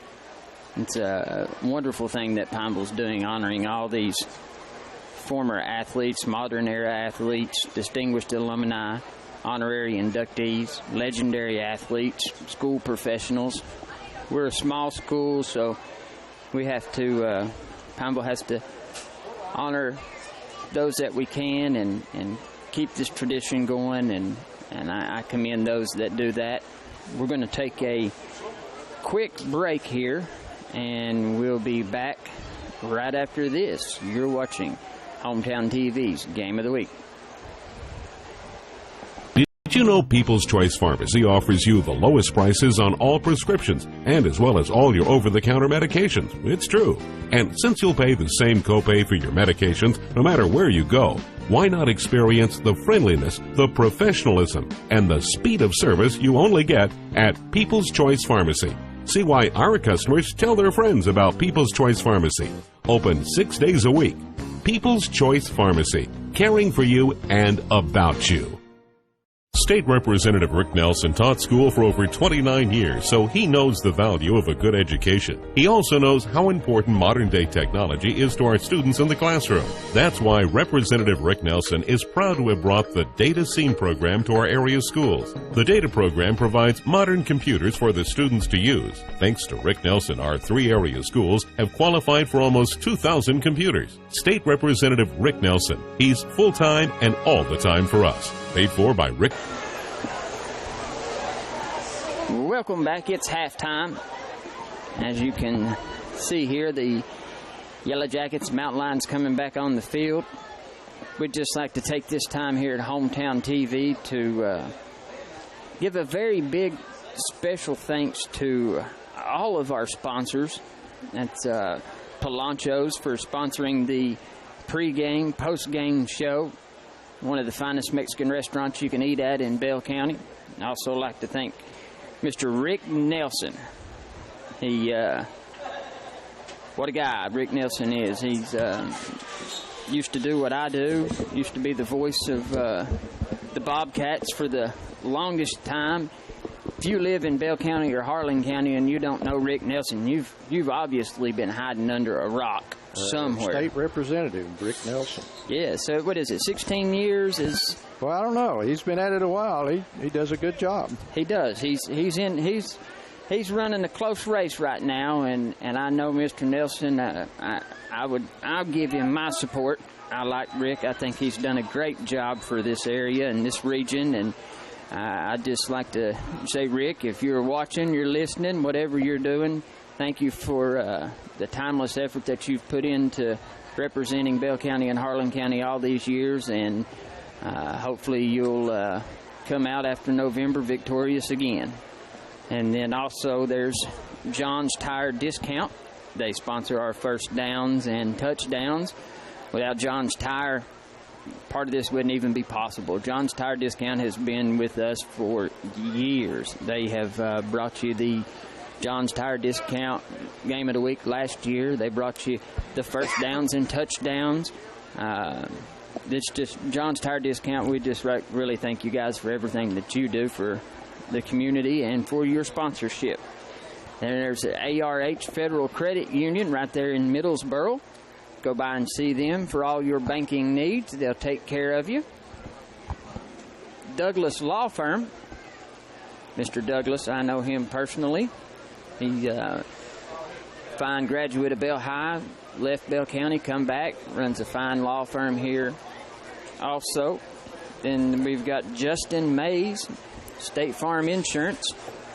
Justin Mays sponsors the player of the game at the end of the game. I'd like to thank Justin Mays for all his support and his sponsorship, and the player of the games. Also like to thank you for everything for them. Then there's Conley's Drive-In, new sponsor this year. Conley's has moved. They're over on Cumberland Avenue now, right there in the parking lot of the old Epps building. Go by and see them. I think everybody in Bell County's ate at Conley's at least once or twice. I mean, it's a must-do thing here in Bell County. So, Conley's, we thank you for your support and sponsorship. Mountain View Nursing Home, thank them for all that they do for those that are in need. And then there's Middlesboro Housing Authority. I'd like to thank Middlesboro Housing Authority for all that they do. Long's Pick Pack right here in downtown Pineville. They've been a sponsor for many years, and we'd like to thank Long's Pick Pack for everything that they do for the community, providing affordable groceries for everybody. And then we've got People's Choice Pharmacy. I'd like to thank People's Choice Pharmacy for providing all that they do. Arnett and Steele Funeral Home. Jay and Mary Steele. Fine people run a fine business in Pineville. Toughest times of some people's lives. Couldn't ask for better people to be there for you and help you through that trying time, and thank them for all that they do and all that they sponsor. And then there is S&S Door in just right over in Tazewell. They make some quality doors. I've seen some of the work that they do, and man, I tell you can't get a better product locally. Those guys are awesome over there. I'd like to thank all of our sponsors, and we just want each and every one of you to know that this broadcast is not at all possible without you guys. We're going to take a quick break, and we'll be back with the opening kick of the second half of the 53rd Mountain Laurel Bowl. To Mexico and enjoy the best Mexican food at Polancho's. You'll enjoy our colorful decor all in a relaxing atmosphere. With a full menu, Polancho's can serve any occasion, whether it be a party of 2 or a large group of 10. Our food is cooked to perfection. We offer daily specials, including all-you-can-eat fajitas. On Wednesdays and Sundays, kids under 12 eat free. And you'll always be surrounded by friendly, courteous service. Enjoy a hot Mexican meal with us today. Polancho's, Highway 25E, Middlesboro. State Representative Rick Nelson taught school for over 29 years, so he knows the value of a good education. He also knows how important modern-day technology is to our students in the classroom. That's why Representative Rick Nelson is proud to have brought the Data Scene program to our area schools. The Data program provides modern computers for the students to use. Thanks to Rick Nelson, our 3 area schools have qualified for almost 2,000 computers. State Representative Rick Nelson. He's full-time and all the time for us. Evan Brock on to kick for Middlesboro. Ready for second half action as Middlesboro kicks, and it's a short end-over-end kick and fielded, but I think Middlesboro's offsides on the kickoff. There is a penalty flag, so we get the second half underway with a yellow flag on the field. Pineville recovered the kick. Nice little over-shoulder catch. I believe that was Kaufman that made that grab. Down about his own 43-yard line, but Middlesboro penalized 5 yards offsides on the kickoff. Just the way we ended the first half, we'll start the second half with Yellow hanky on the field. 16-0 Middlesboro. Third quarter from Pineville. This kick is a little longer. Fielded on the run at about the 22. Return to the 30. The 35, and lowering his shoulder is Nike Mason, and he drives it back out to about the 39-yard line. Let's see what the Mountain Lions have here to start the second half. They've predominantly been a second half team. Let's see if that carries through to the 2016 season. Final score is Southwestern 34, Knox Central 20. That's down at Clay County. Anderson County leading Mercer County. Mercer County beating Bell County last week. It's 10-7, second half. Woolham calls his own number, runs straight up the middle, and lost the football. They're diving around for it at midfield. I think they're going to say Woolham was down. They're still scrapping for the ball. Pineville's ball. Still fighting for the football. Now they get in there and try to separate them. Beechwood ahead of Somerset, 17-7 at the half. And Danville taking it to Boyle County, 36-15 right now. John Star discount first down. Woolham coughed up the football, but luckily they got it. Pineville got it back. They're at the Middlesboro 48, 1st and 10.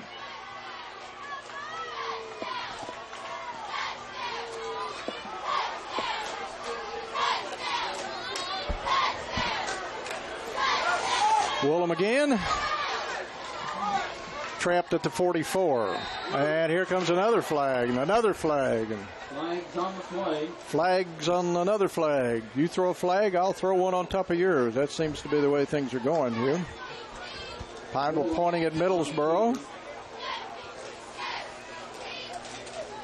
See what Mr. Ashurst has to say again. Watch your cheeks out on the quarterback.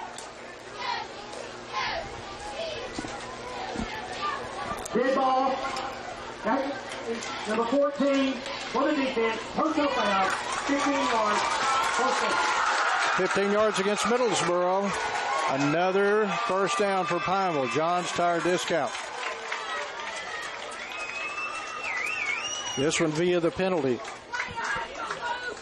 I'd like to remind everybody that Papa John's still has this special going on. You can get a large, one topping, add some cheese sticks for $15.99. Call them 248-7272. That's 248-PAPA.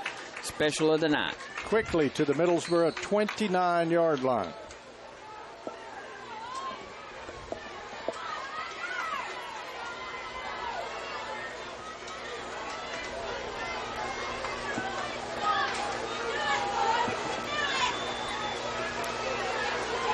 Woolham rolls left, throws left, got his man at the 30, and down to the 21-yard line. Nike Mason on the catch. John, we talked right before the halftime. Pineville built a little momentum offensively, and it seems that it's carried over to this third quarter as the Mountain Lions are on the move again. 7-yard gain, second through.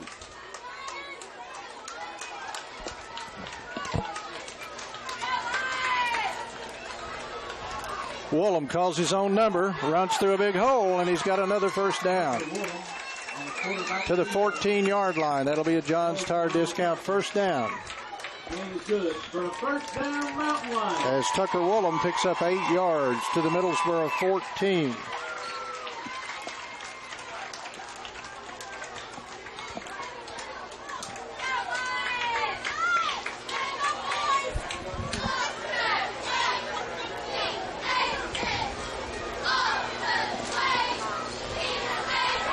$10-15 left third quarter. We're just underway. Woolham rolling right. He's looking downfield. He swings it out there on the right flat. It is caught. And there's a drive down near first down yardage after the catch. Nike Mason again. Looks like that'll do it. Another first down. First and goal now. John's Tire Discount first down pass play. Good for a first down, Mountain Lions. As they're down about the 3-yard line. First time the Mountain Lions have had it 1st and goal tonight. They're not messing around here. They've marched it right down the field. Middlesboro just jumped off sides.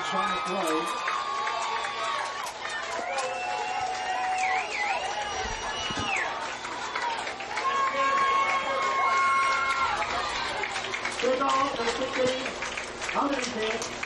Encroachment, interference, zone part of the snap. Half the distance to go. It's still 4-6. 1st and goal from them. Let's call it the 2.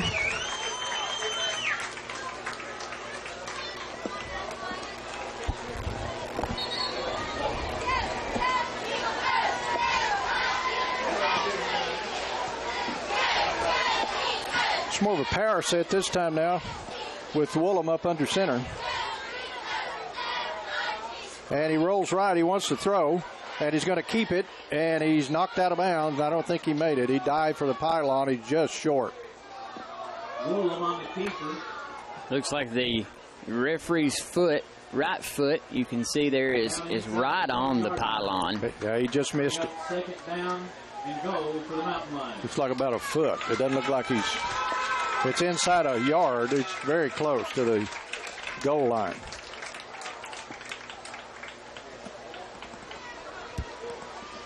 Quarterback sneak, that should be enough. Touchdown, Pineville. Woolham on the keeper.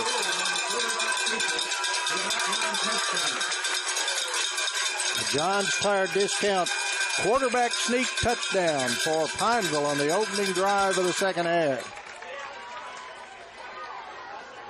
Mountain Lions weren't playing around theirs. They took that kickoff and marched it right down the field and put up 6. 9:19 to go, third quarter. 16-6. Pineville will go for 2.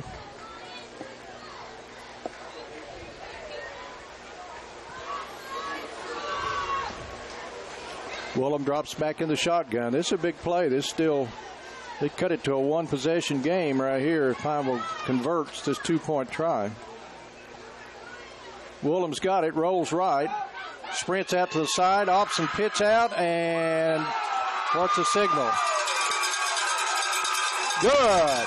Just got in on the far side. Got it over that pylon. They ran Option to the right side and got it in for the 2-point conversion. And so the lead has been chopped in half. Pineville 16, Middlesboro 8. We'll have the Mountain Lion kickoff coming up here in just a moment, but Pineville went right down the field. Stay with us. We'll be right back. To Mexico and enjoy the best Mexican food at Polancho's. You'll enjoy our colorful decor all in a relaxing atmosphere. With a full menu, Polancho's can serve any occasion, whether it be a party of 2 or a large group of 10. Our food is cooked to perfection. We offer daily specials including all-you-can-eat fajitas. On Wednesdays and Sundays, kids under 12 eat free. And you'll always be surrounded by friendly, courteous service. Enjoy a hot Mexican meal with us today. Polancho's, Highway 25E, Middlesboro. State Representative. We're back. Right out of the gate, Mountain Lions put up 8. Cut the lead in half, as my better part here said. Take a look at that. Mountain Lion touchdown here as they just take it right behind center. Tucker Woolham, 1 foot away. Puts points on the boards for the Mountain Lions as they get ready to kick here.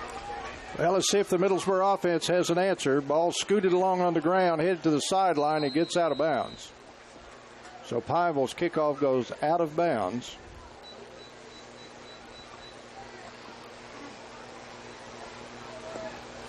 And Middlesboro with the option.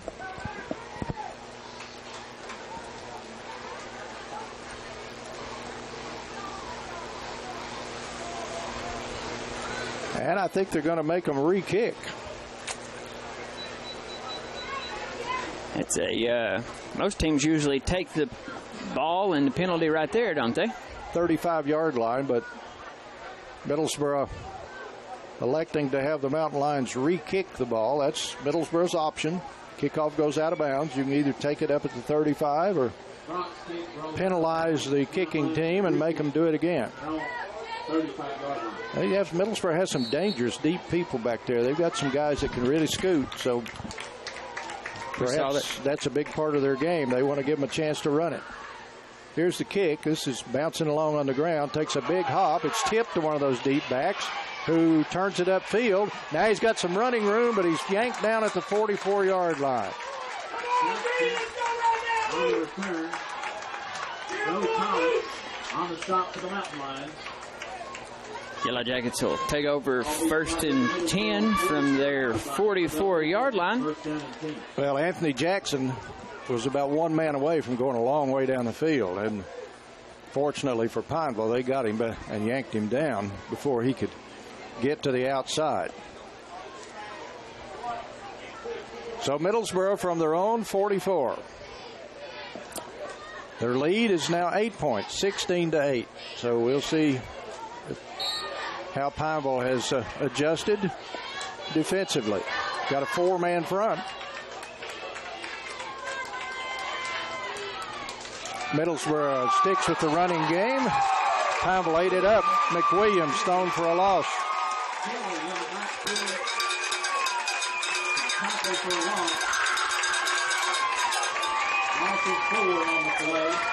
Back to the 40-yard line where it'll be 2nd and 14.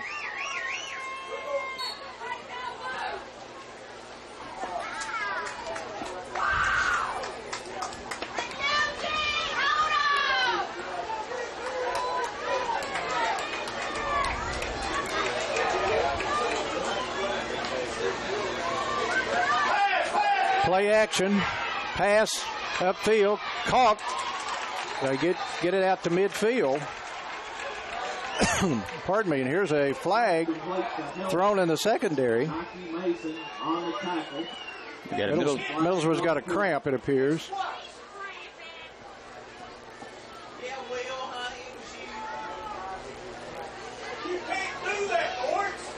But you got a penalty, I think, coming up on Pineville.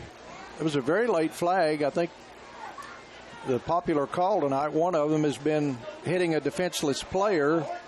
So perhaps that's what it is. We'll have to wait and let them sort it out. Right now we've got a Middlesboro player suffering through a leg cramp, it appears. Here to play, number 16 on the defense, personal foul, defenseless player, 15-yard penalty, Middlesboro first down. That's it. Defenseless player hitting a defenseless player 15 yards against Pineville. Seems to be that something the KHSAA has really focused on this year is protecting those quote-unquote defenseless players, as we've seen a handful of those flags thrown tonight. The penalty moves the ball to the Pineville 35-yard line, where it is a John's Tire discount first down for Middlesboro. With 8:22 remaining here in the third quarter, and Middlesboro leading Pineville in the Laurel Bowl, 16-8.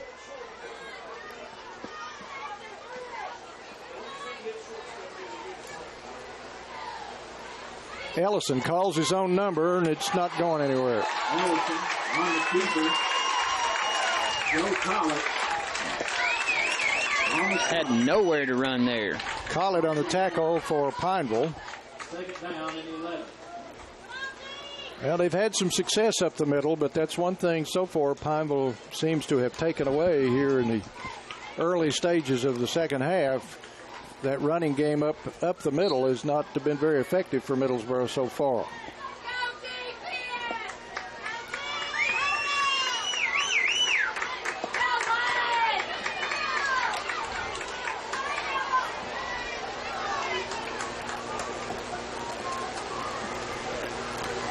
And they'll try to go wide with Ellison, and he might have got a yard. That's about it. Ellison on the keeper. Cameron Miracle and Nike Mason on the stop to the mountain line. No gain. 3rd and 11 from the Pineville 36.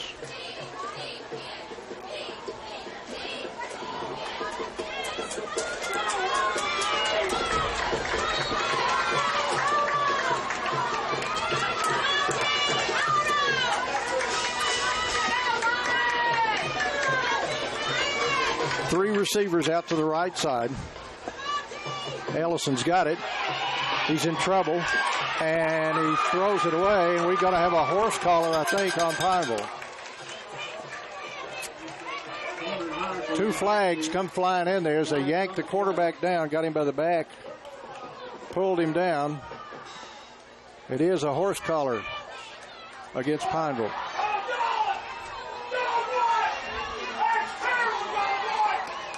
And now we got a flag over here on the Pineville sideline.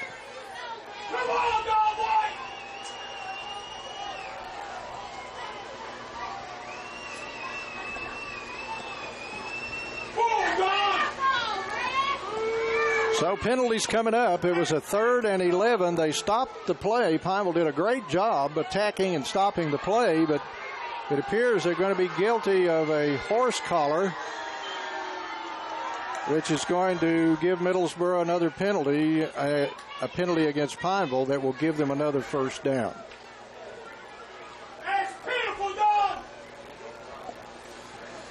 And then the penalty on this side of the field of where the flag was thrown, I'm not sure how much enforcement we're going to see here, but Pineville's backing up.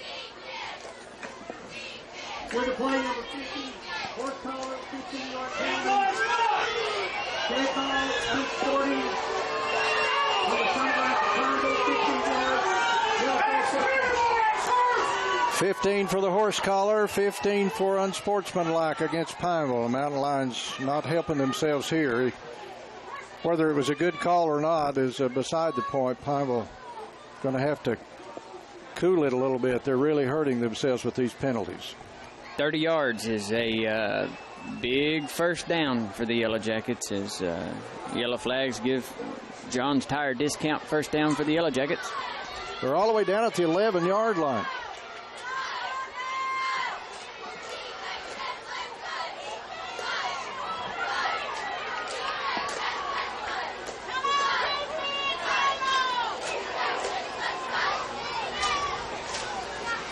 Ellison's got it, shovels it off. There's not much room there to run. Here comes a flag. And, boy, that tight space running turned into a lot of running as Middlesboro packs it into the end zone. But it's coming back, holding against the Yellow Jackets.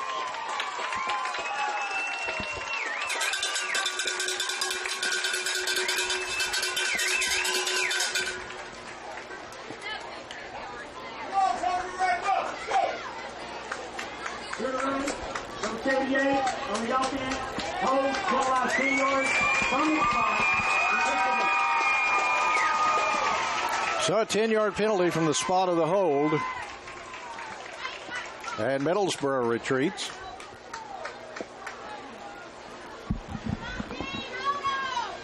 Back to about the Pineville 23-yard line.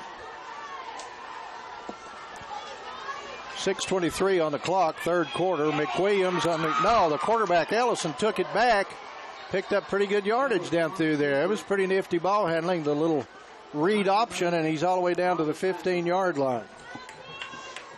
Jerked that ball right out of McWilliams' hands right in time as McWilliams was hammered, which freed up Ellis for the big run. And a second down and 12. Second and 12 coming up.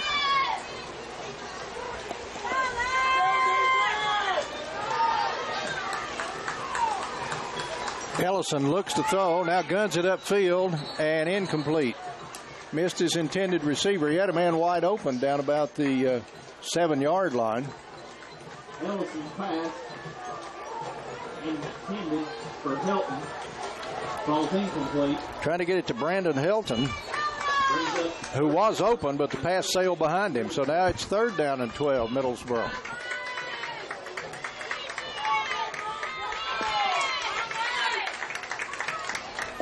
.537 left in the third quarter. It's the 53rd Laurel Bowl from Pineville. Middlesboro 16, Pineville 8 here in the third quarter. Ellison deals it off. No room to run. McWilliams stopped. Lost a yard. Fourth down, John. What do you do here? I think he's got to go to the air. 4th down and long for Middlesboro. Football right on the 15-yard line. He's had people open, receivers. He just hadn't been able to get them the ball. Pineville goes back to that 3-man line, and Ellison has the ball. He's looking to throw. Now he's in trouble. Throws it out there left side. Dropped.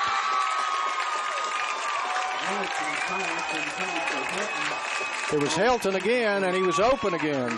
And that time Ellison put it in his hands, and Helton couldn't pull it in. And the ball goes over on downs to Pineville.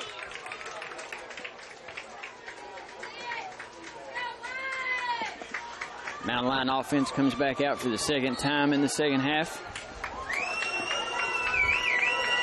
They've got it at their own 15-yard line, trailing by 8 points. 4:52 remaining in the third. Plenty of time. And Woolham going to keep calling his own number, and he's tripped up as he gets out about 3 yards to the 18-yard line.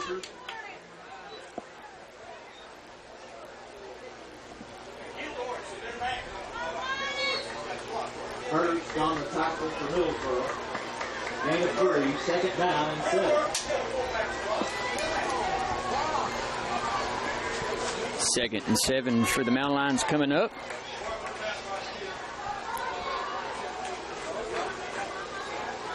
Woolham rolling right, throwing right. Got his man, short completion, and then a nice turn upfield for what appears to be enough for a first down. Nike Mason on the catch. That'll be a John's Tire Discount first down. Beautiful move by Mason after the catch to make the one Yellow Jacket defender miss as he gets enough yardage for the first down. Pineville from their 26, 1st and 10.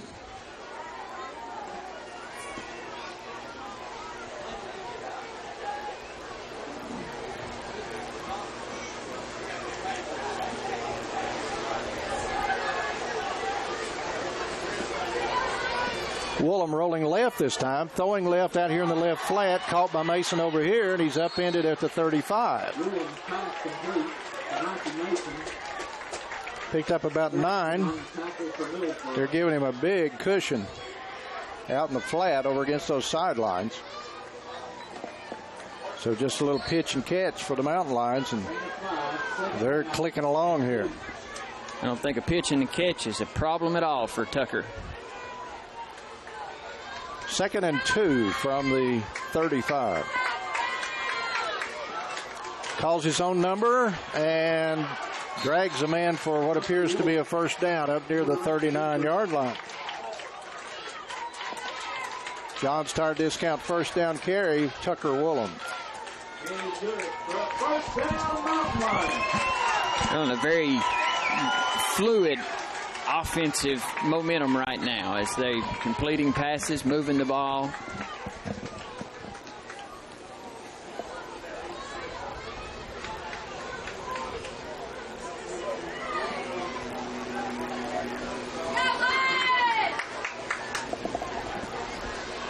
Woolham run all the way, rolling right. It's jammed up over there, and he still gets to an open space. Got about 8 or 9 yards. Going to be close for a John's Tire Discount first down. As we may have a measurement. He's right at the stick. It's enough. First down, Pineville. John's Tire Discount first down. Tucker Woolham out to the 49-yard line.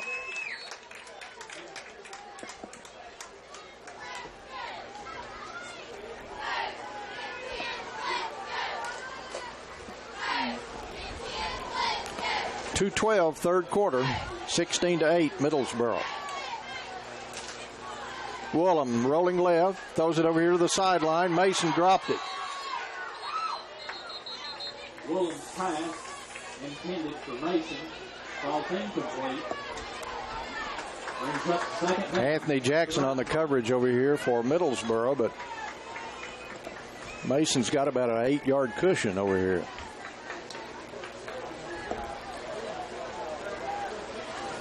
But that time he got those feet started before he got his hands on the football. 2nd and 10 from the 49. 2 minutes exactly remaining, third quarter.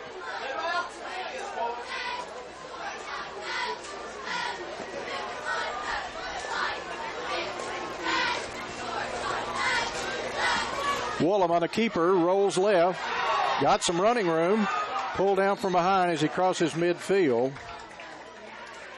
Evan Brock on the tackle rode him to the ground at the Middlesboro 48. Gain of 3. Third down and a long 6. Third down and 7.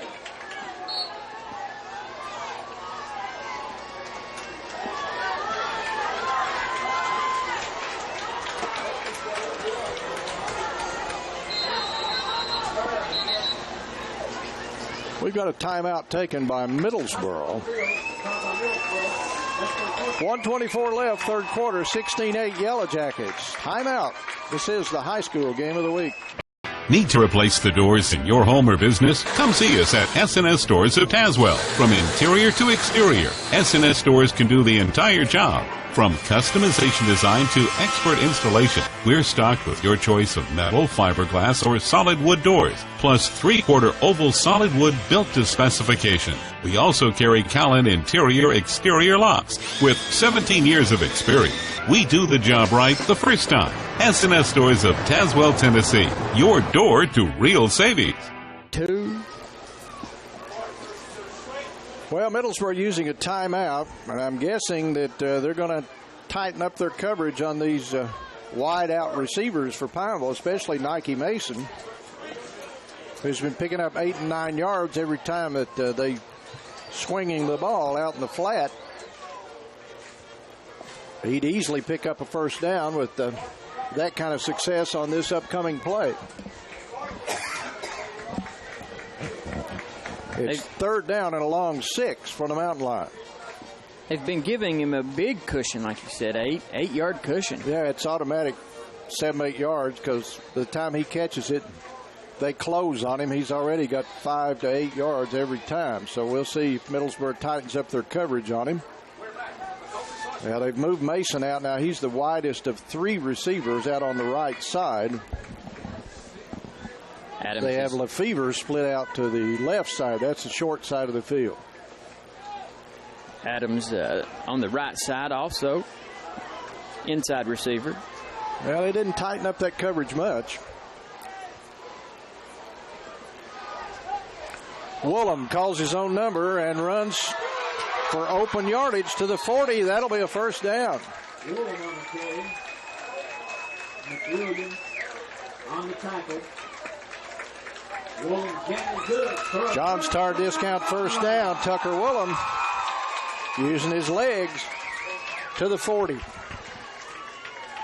Mountainline's running this spread offense really well. They get a good combination of runs and a good combination of passes, keeping the Yellow Jacket defense confused right now. Well, Pineville's been putting a lot of points on the board, even in their loss to Hazard, and they put over 50 on the board at Jackson County last week. Woolham rolling right. He's in trouble, and they missed him on a blitz. Then here's a crackback block. And Woolham finally pulled down at about the 43, 44-yard line.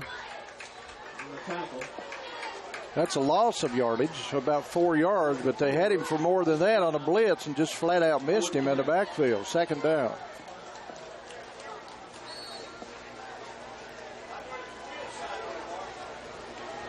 .25 seconds to go in the quarter. 2nd and 14.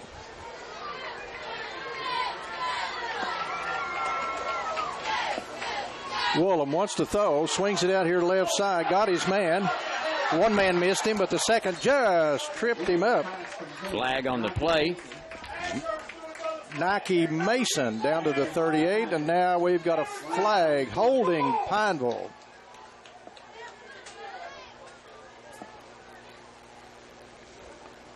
Nike Mason just got tripped up by the shoestrings. It got his feet upended a little bit.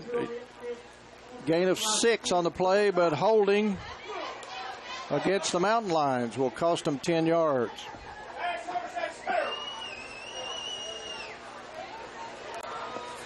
Penalty moves the ball back to the Pineville 42. 7 seconds remaining in the third quarter here.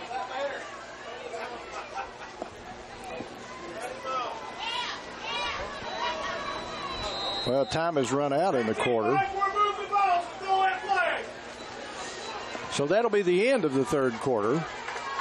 With Middlesboro still leading, it's 16-8 Yellow Jackets. Fourth quarter of the 53rd Laurel Bowl coming up right after this timeout. Need a car loan? ARH Federal Credit Union just made financing it a lot easier with credit rates as low as 1.99% APR. That's right. Auto loans for as low as 1.99% APR at ARH Federal Credit Union. Already purchased a vehicle? Lower your payment by lowering your rate. Refinance it with ARH. Choosing the right vehicle is stressful enough. Financing it shouldn't be. At ARH Federal Credit Union, the difference is in your savings. Stop in and see us today. Serious car accidents and other motor vehicle crashes require the guidance of an attorney. At the Douglas Law Office, we represent people who have suffered significant injuries in auto, truck, and other motor vehicle accidents. The Douglas Law Office is available to serve clients across the state. We understand all of the financial recovery options available for accident victims and their families. We never represent insurance companies. Call the Douglas Law Office today, 337-3330. Welcome back to the 53rd Laurel Bowl. Mountain Lions trail 8-16 going into the fourth quarter. Mountain Lion ball. I'd like to take a minute to give a shout out to a fellow high school graduate. Hope he's watching in up in Danville, Frankfurt. Kyle Sams, if you're watching, hello, how you doing? Give me a call sometime, cuz. Woolham and the Mountain Lions have had very good success moving the ball up into the last couple plays. What do you think, Mr. Engel? Oh, they're quite capable of picking this up. Second down and a long way, but they don't have to get it all here. They've been moving the ball. They just got to quit getting penalized.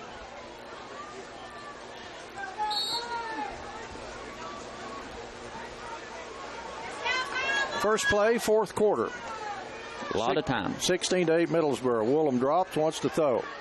Dumps it over the middle on a screen, and Adams makes a catch, but he's wrapped up immediately right at the line of scrimmage. Middlesboro with a good defensive play right there. Cross on the tackle. No gain. Third down to the Mountain Lions. So now it's third and long for Pineville. They have to reach the Middlesboro 31-yard line to get a first down. They're at their own 42 right now. Hurry up, Tucker!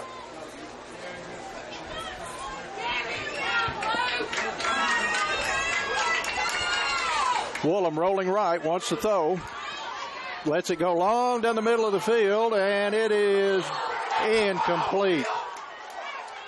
Middlesboro tried to deflect it, missed it, and it went right through Adams' hands. I think he expected somebody to tip that ball a little bit, and nobody touched it. Another now flag on the play. And another flag on the play. Getting a little ridiculous. Well, both sides should know by now you can't say anything to the officials if you don't like the call, because they're going to throw another flag. It's time to just take your beating and go on back to the huddle. So we have two flags on the play.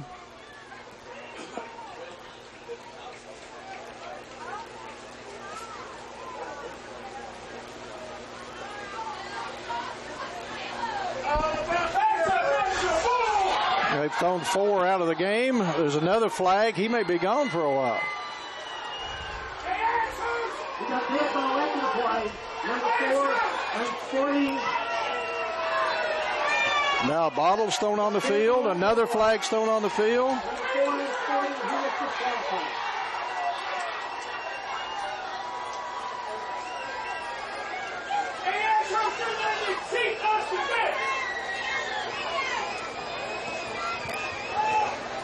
So Adams has been ejected from the game. Referees will huddle up and maybe sort this out. They've ejected Coach Elam.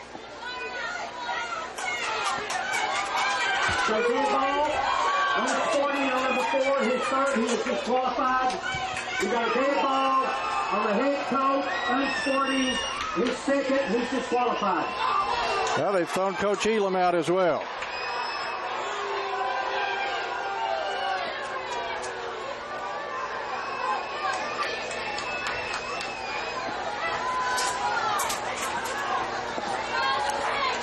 Just really at a loss for words right now, John. Well, this all comes with 11-11 to play in the game, and Middlesboro leading 16-8. Well, there's really not much you can say. I mean,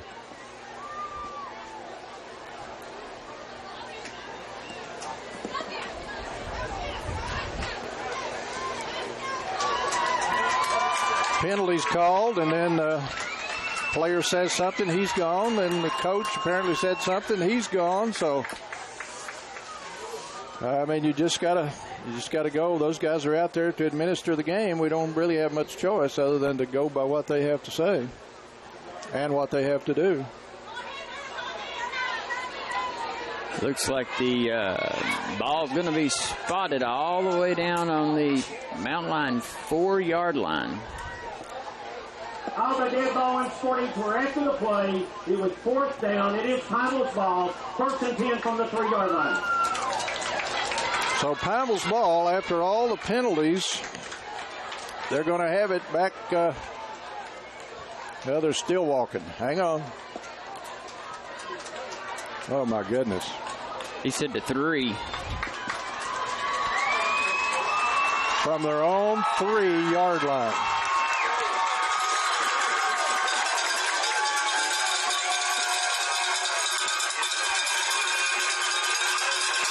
Coach Elam makes the long walk. The best coaches in Pineville's history, in my opinion. Done a lot for this program in the years he's been here. He's a good one. Takes up for his players and his kids. Well, it's 4th down and a very long way for Pineville.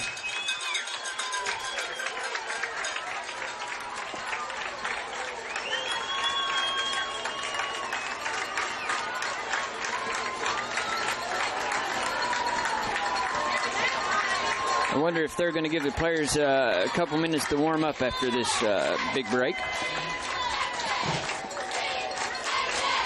As the referees are still on the sideline discussing. Nike Mason is in punt formation in the Pineville end zone. If we ever get back to the action on the field.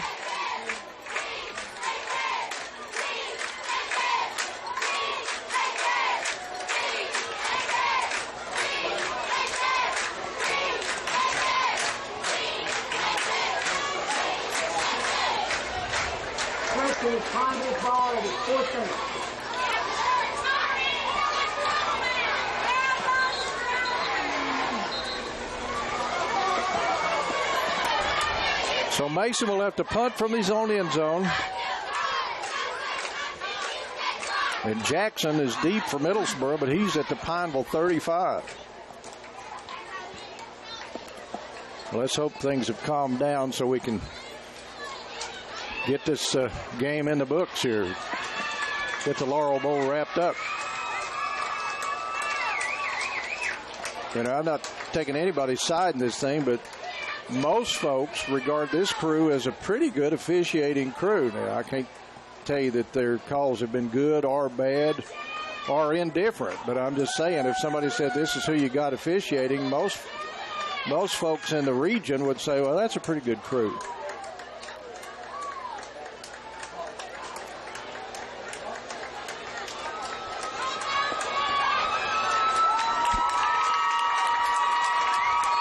All right, Mason waiting for the snap. It's 16-8. Middlesboro, still just a one-possession game.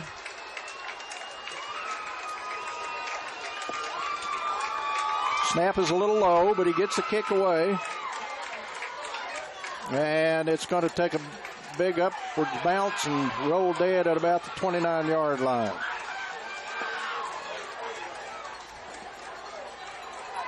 So we'll see what happens after this. We've had the end of all the mayhem. Coach Elam ejected. Will Adams ejected. So that's going to bring assistant coach Tuck Woolham down onto the field to lead the Mountain Lions the rest of the way home for this 11:09 remaining in the 53rd Laurel Bowl Hall of Fame week here in Pineville also. Well, a tough opponent coming to town next week for Pineville, and they'll be shorthanded with all the ejections. They've got Parrish coming in. The Greyhounds, I think, have one of their best teams in recent years. All right, Middlesboro goes to work from the Pineville 29. Here's a flag on the play. Here's the play. Number 18 on the offense. Failed to come within the numbers. It's an illegal substitution. 5-yard penalty. Penalty against Middlesboro, illegal substitution. Back it goes to the 34. Been there on the not on the field, but on the basketball court, and a game like this against Middlesboro, the emotions run high. But after the first half we had, you got to kind of calm down, play through those.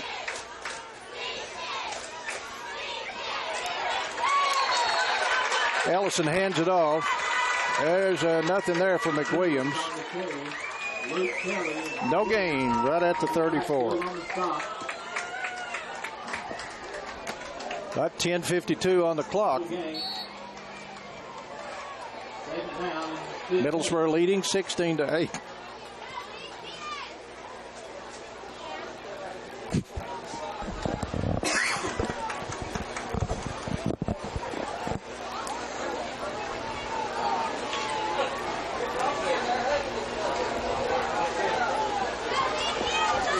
.30 remaining in the game. And the Yellow Jackets are going to have to burn a timeout. Ellison signals he needs a timeout, and he's headed to the sideline. So timeout on the field with 10:23 still to go. A wild 53rd Laurel Bowl. Middlesboro 16, Pineville 8. Back in a minute. Need to replace the doors in your home or business? Come see us at S&S Stores of Tazewell. From interior to exterior, S&S Stores can do the entire job. From customization design to expert installation, we're stocked with your choice of metal, fiberglass, or solid wood doors, plus 3/4 oval solid wood built to specification. We also carry Callan interior-exterior locks with 17 years of experience. We do the job right the first time. S&S Stores of Tazewell, Tennessee. Your door to real savings. We're back after that ad from one of our valued sponsors, S&S Doors over in Tazewell, Tennessee. If you need a door, need any kind of door, give them a call. They'll fix you right up with a custom-made door. Do excellent work. Fine people over there at S&S. It's going to be Middlesboro's second called timeout of this second half, so they've got one left. Pineville still has all three remaining. It's going to bring up 2nd and 19 for the Yellow Jackets. Second down, Middlesboro. Let's see what they got. Pineville showing a 4-man front. Yellow Jackets go back to their motion. They hand it off, trying to sweep wide to the right. Pineville's got it strung out, but now they do finally get the corner turn, and here comes a flag, and that's probably going to be holding.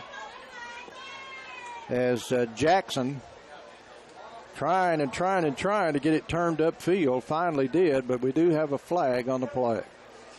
Holding Middlesboro.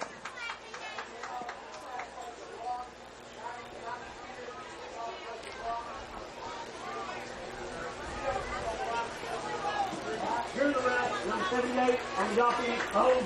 Get around 10 yards from the spot. Penalty moves the ball back to the 40-yard line.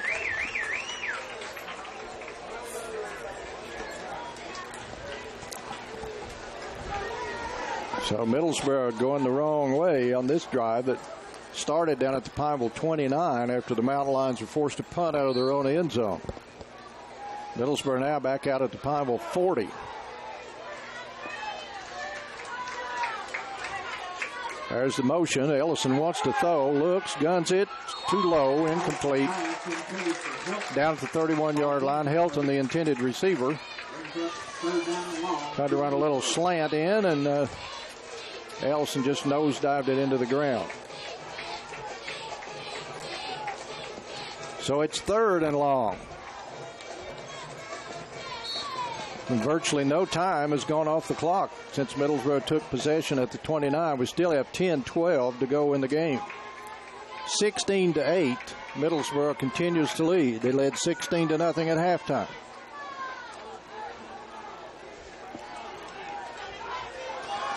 Ellison in the shotgun. Pineville back to the 3-man front.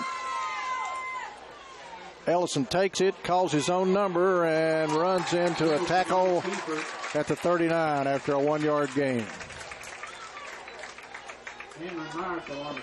So it's 4th down and 20. Looks like the punt squad's coming on for the Yellow Jackets as Nike Mason's going to go back deep for the Mountain Lions. So Middlesboro are going to try to pin them back deep again. As Pineville started at their 15 on the last possession, and until they ran into all those penalties, they'd moved it out near midfield. See if the Mountain Lions come after this one. And well, they did a little bit, but we've got a flag on the play. Dead ball, 51 wide, on the offense, false start, 5-yard penalty. Penalty against Middlesboro. False start, 44-yard line now.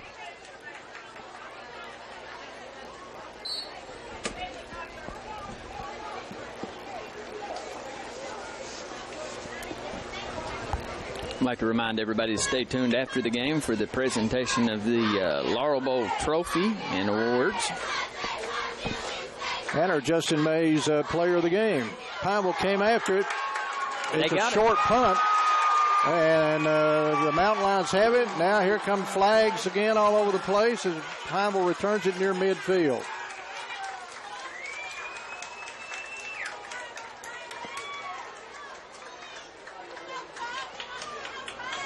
Kind of looked as if Mountain Lions may have tipped it a little bit. Wagner on the tackle for Middlesboro.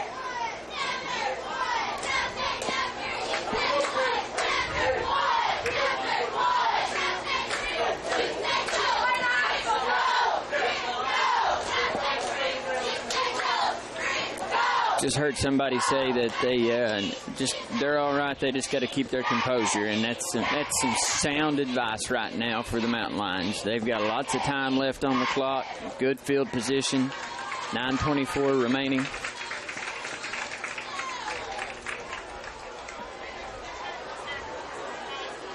During the return, we got block in the back on the receiving team. 10-yard penalty. It'll be Pineville's ball. So Pineville guilty of a block in the back. 10 yards will move them back to their 39.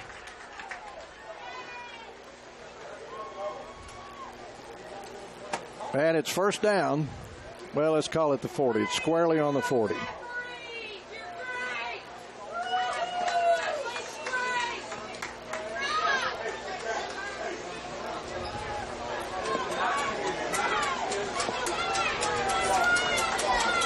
So 9:24 to go. Pineville 60 yards away from the end zone. That and the two-point conversion ties the game. Woolham calls his own number, and here he goes, right up the middle across midfield, down to the Middlesboro 44, and a John Star discount. First down, 16 yards. Excellent run by Woolham.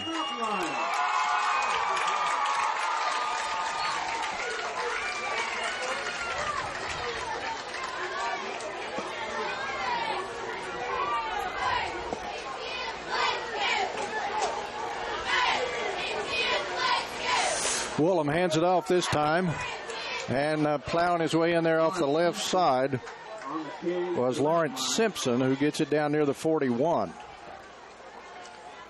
Gain of 3. It'll be 2nd and 7. Wagner on the tackle for Middlesboro. 8:40 to go. 16-8, Middlesboro. Pineville driving in Yellow Jacket territory. There's some movement along the offensive line. Going to be 5 against Pineville. Dead ball, number 65 on the offense, false start, 5-yard penalty.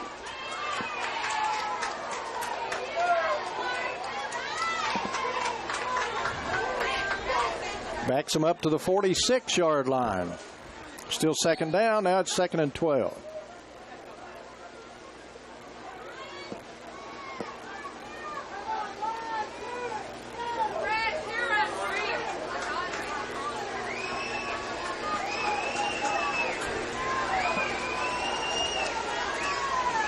Woolham rolling right, throwing right, got his man against the sideline and down to about the 40-yard line.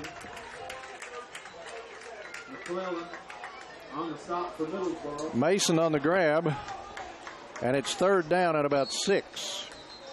That's the flats again that we talked about earlier. They're giving him that 8-yard cushion, and got another Middlesboro player with cramps as the trainers come across from the Yellow Jacket side. So we've got an injury timeout. Well, they get some fluids in this young man down at the 39-yard line. That pass play, it's going to bring us up to a 3rd down, about 5 for Pineville. But right now we've got a break. We'll be right back with more from the Laurel Bowl.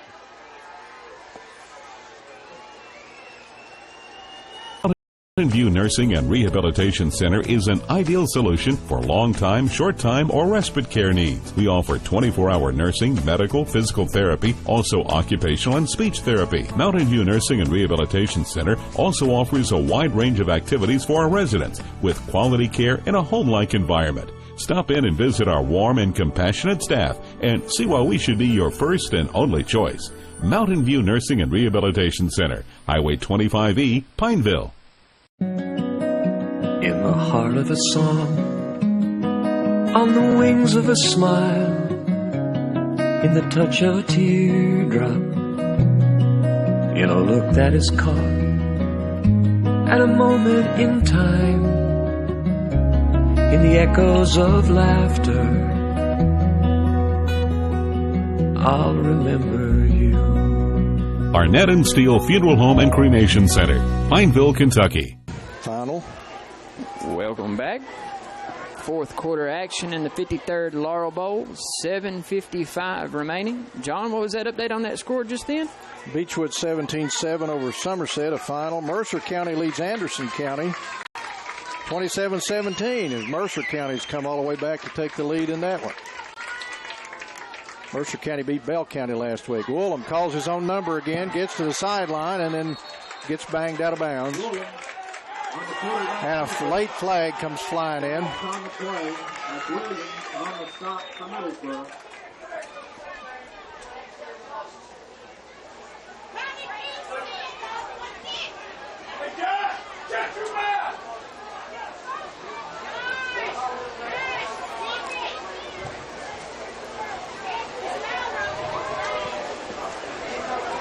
This is going to be a Pineville 1st down. Got a dead ball. After the run went out of bounds, we got a personal foul. 15-yard penalty. It's Pineville 1st down. Late hit against Middlesboro, out of bounds. John's Tire discount 1st down for the Mountain Lions. Via the penalty. 7:43 to go. Pineville driving now. Trailing by 8. Need a touchdown, 2-point conversion to tie this thing. Middlesboro's got kind of stagnant offensively here in the second half. They had a 16-0 halftime lead. Pineville down inside the 20-yard line at the 18. Mountain Lions, Woolham on the carry. Little cut back, ran into a tackler, and then another one pinned him down about the 13-yard line. Got about 5 yards. Mountain Lions on a roll. Gain of 6. 2nd down and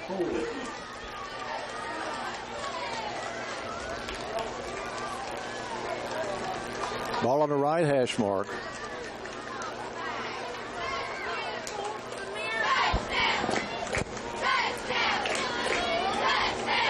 Tucker Woolham calls his own number again and runs into an opening, and he's thrown back at about the 10-yard line. Tucker Woolham on the carry. McClellan. Looks like they're going to spot the ball at the 10. On the stop for Middlesboro.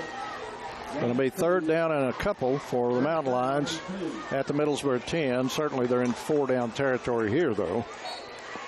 Trailing by 8 points with 6:38 to go in the game. 3rd and 2 from the Middlesboro 10-yard line.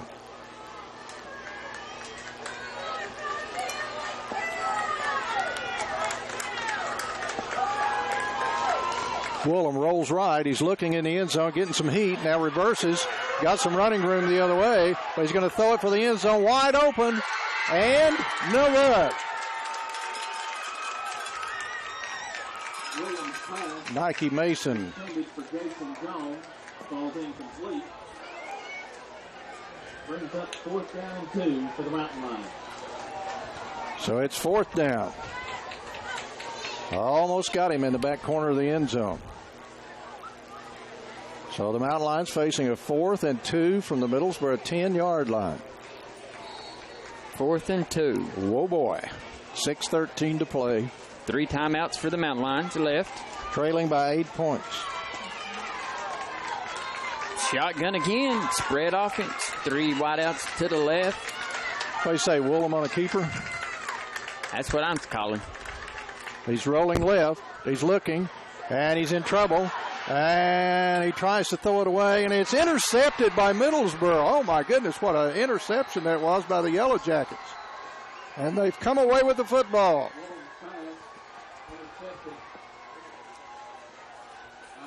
Maybe a little too much.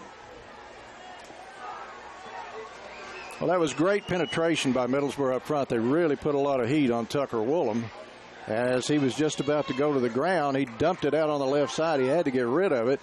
And it was a juggling, tipping sort of interception over there by Middlesboro. And they've come away with the football. A big stand by them with 6:03 to go. Still leading 16-8.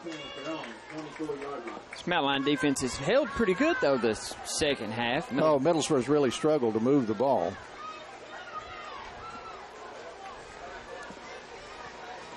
They stay with their motion game, but the quarterback Ellison calls his own number, and he's got some running room around the right side and dropped down up about the 30-yard line. Joe Collin on the stop.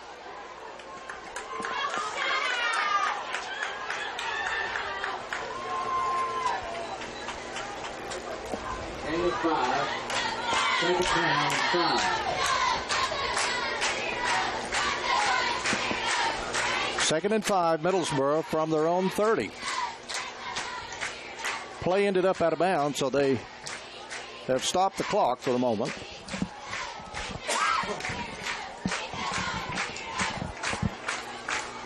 If you're Middlesboro, you want to keep it on the ground, run as much time as possible, and if you're Pineville, you hope you have a big stop. Flag on the play. Middlesboro with the carry for what would be a first down, but I think it's coming back. Yep, illegal shift. Got illegal motion on the offense. Been allowed 5 yards from the previous spot. He takes it in. That would have been a big first down for the Yellow Jackets, but it's coming back. And so now they have put themselves in second and long. They're back to 10 yards to go, 2nd and 10.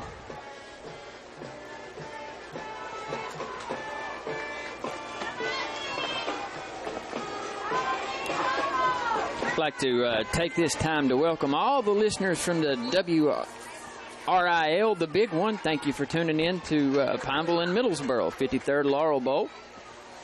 Ellison hands it off. McWilliams, nowhere to go, and he's surrounded and thrown for a loss.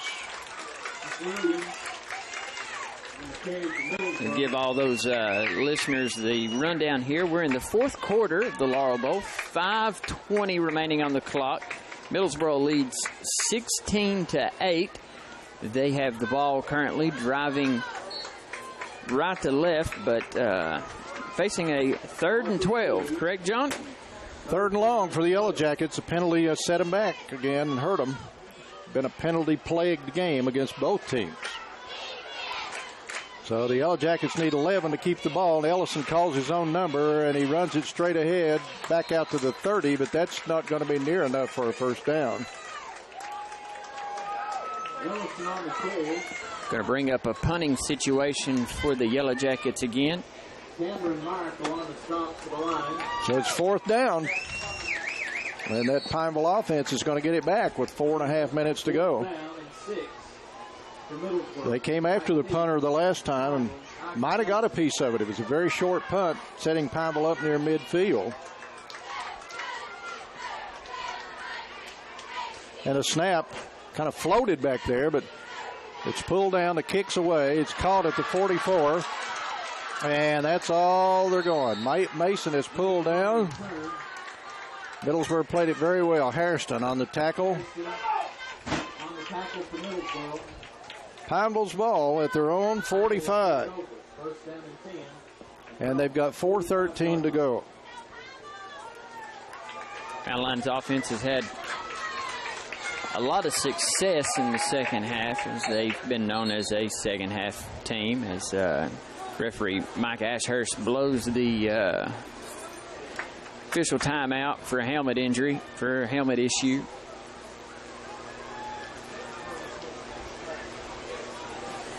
So Pineville 55 yards away. They've got 4:13 to go. They trail by 8 points. They got to score, get a 2-point conversion. It's pretty simple. Just 55 yards to go, right? They have been held pretty well in check, but now they've really hurt themselves with penalties. They've had some major penalties in this game. Tucker Woolham takes the ball, and he wants to throw. Now he's getting some heat. He retreats, reverses his field, and there's a block. Woolham still giving ground. Now he's going to throw it long down the field, and it is tipped and caught by the Mountain Lions at the 38-yard line. Pineville got a bounce that time. At the 39-yard line of Middlesboro. I'm scanning the field, John, and there's no flags on that play. So John's Tire Discount, first down. So from the Yellow Jacket 39-yard line, Pineville gets a break on a tip, and it bounced their way this time. Tucker Woolham with 3:56 to play. And a running play nets very little.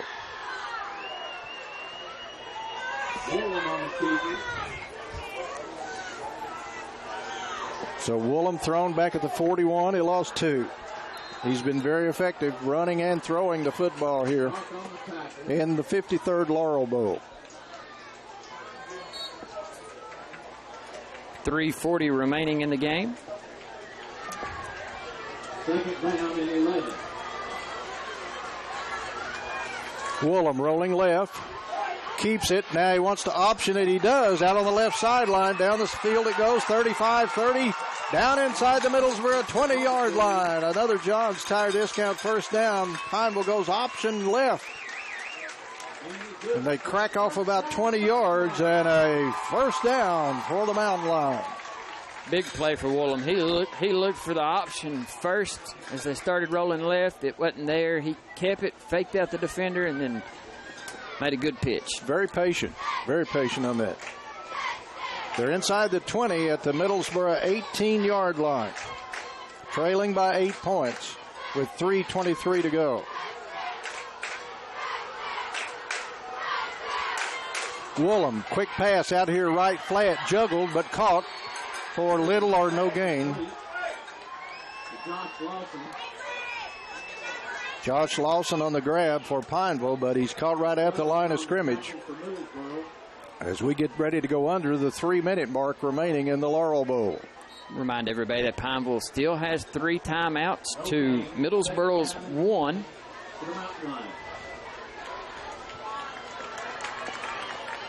Woolham calls his own number, and he runs toward the sideline, and he's banged out of bounds at about the 10. Woolham on the keeper. Good sportsmanship right there by the Middlesboro defensive back and the Pineville quarterback, as he rode Woolham out of bounds hard. Mountain Line's going to call a timeout, John. So what do you say we take a quick break, and we'll be back right after this. You're watching Hometown TV in the 53rd Laurel Bowl. Stay with us.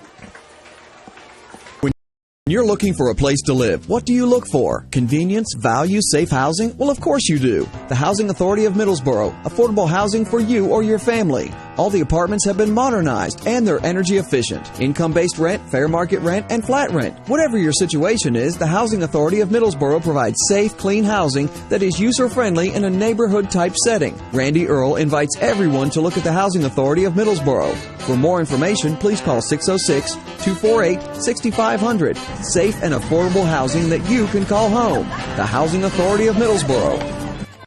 At Long's Pick Pack, customers are always number one with us. We are passionate about our customer service. We believe in offering you only the freshest produce and superior products. So when you come to Long's Pick Pack, your grocery shopping experience is something to enjoy and look forward to, not just a chore you have. Mikey wants to invite all the kids, too. Come to Long's, join the Galaxy Kids Club. Long's Pick Pack, 134 Pine Street, Pineville, where the culture of our community is alive.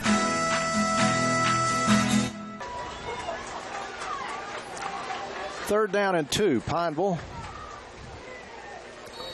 at the Middlesboro 10-yard line with 2:47 remaining. A little confused with their offensive set. Now they get them lined up, 2 left, 2 right, wideouts. Woolham's got it, rolling right. That option play, the right side. He cuts it back, got a big hole, and he dives. Touchdown.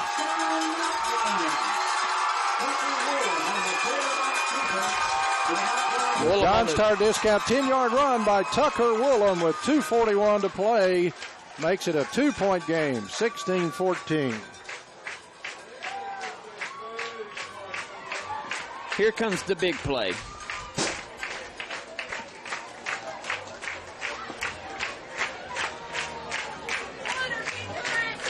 Mountain Lions trail by 2 after the Woolham touchdown. It's just a great play by Tucker Woolham there, as they have to go for 2 here. Middlesboro 16, Pineville 14. Here's the 2-point try. Woolham's got it. He's rolling right. Option, pitch out, and they got it. Tie ball game.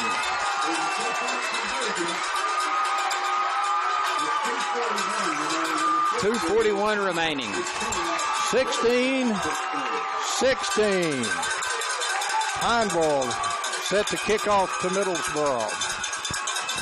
I haven't heard it this loud at Samuels Field, Bill Adams Stadium, in a long time, as you can just feel the intensity and the emotion on this Mountain Lion side as they tied the ball game with 2:41 remaining.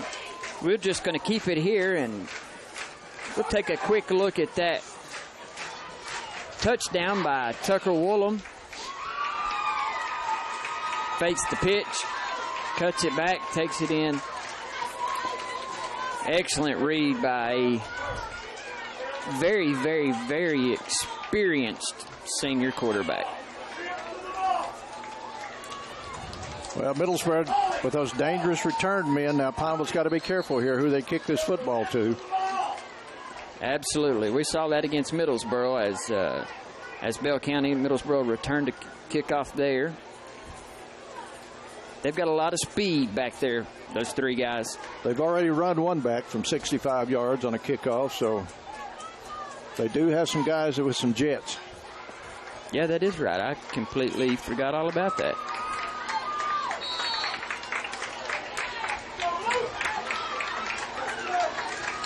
Thomas Brock on for Pineville.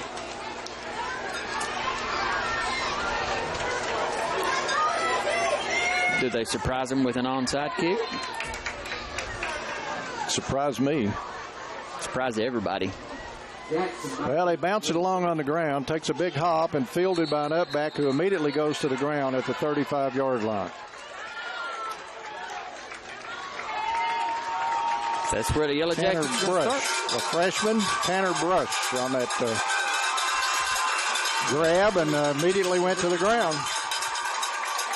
Smart play by the freshman.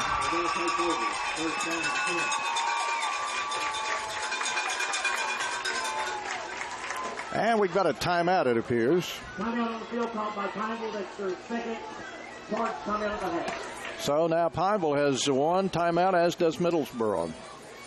And we're in a 16-16 ball game with 2:40 left to play. Does Middlesboro have a drive? We haven't seen them have a drive since the first half, actually. So they've been really pretty reserved in what their play calling has been. They've run people in motion. They've tried to pound it inside. They've tried to go wide a little bit, but not much of a passing game here for the Yellow Jackets. So we'll see what they choose to do with 2:40 on the clock. They're 65 yards away from the end zone, and they've never lost to Pineville in the Laurel Bowl. The Mountain Lions are trying to make it 2 wins in a row over Middlesboro. And I don't know what the stats are or when the last time Pineville had a 2-game winning streak over the Yellow Jackets was.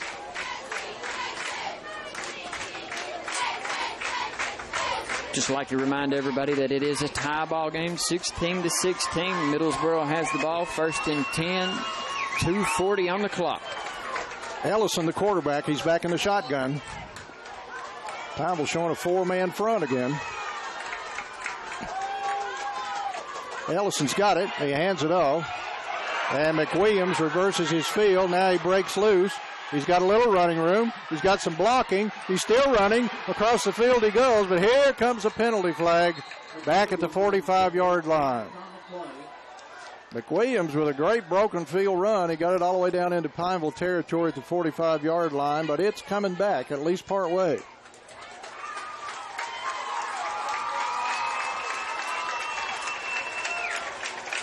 He escaped the Pineville defender in the backfield and got a couple key blocks to get it up, but one of them was illegal. I think it was a block in the back. Here's the run, number 14 on the offense, block in the back, 10 yards to keep on 6. Kind of seems like the story tonight. Big play followed by a flag. So it goes back to the Middlesboro 34-yard line.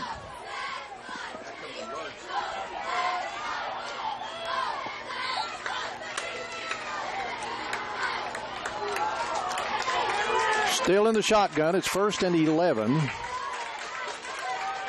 Middlesboro from their own 34. Ellison's got it. Hands it off. McWilliams tries to bounce it outside. Pineville trying to hang on to him, but he grinds it out across the 40 up to about the 43-yard line. Picked up about 9 yards. Going to be close for the first down. Going to bring up second. I apologize. Clock still running, 1:53 to go. 16-16. Laurel Bowl, number 53 from Pineville's Bill Adams Stadium. It's been an exciting one.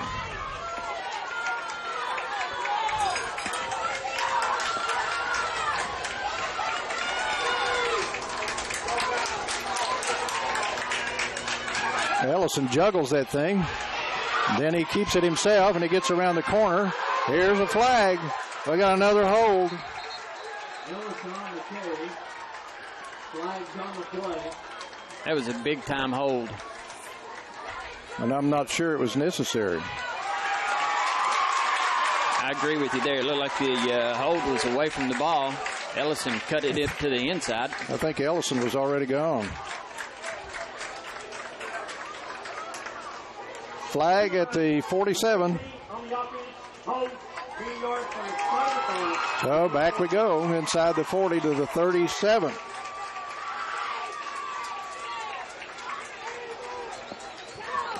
.121 on the clock. A 16-16 deadlock. Pineville just scoring here in this quarter with 2:41 to go on a Tucker Woolham 10-yard quarterback keeper.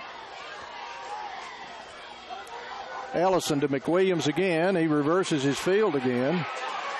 Got another block, reverses it again. I'm not sure about that call. That was McWilliams running like crazy out across the 40 to the 41, but it's coming back again. With 52 seconds to play. I agree with you there, John. That was pretty close. But there have been a lot of close calls in this game that could have gone either way. That's to say the least. Here's the run. Number 21 on the offense. One in the back.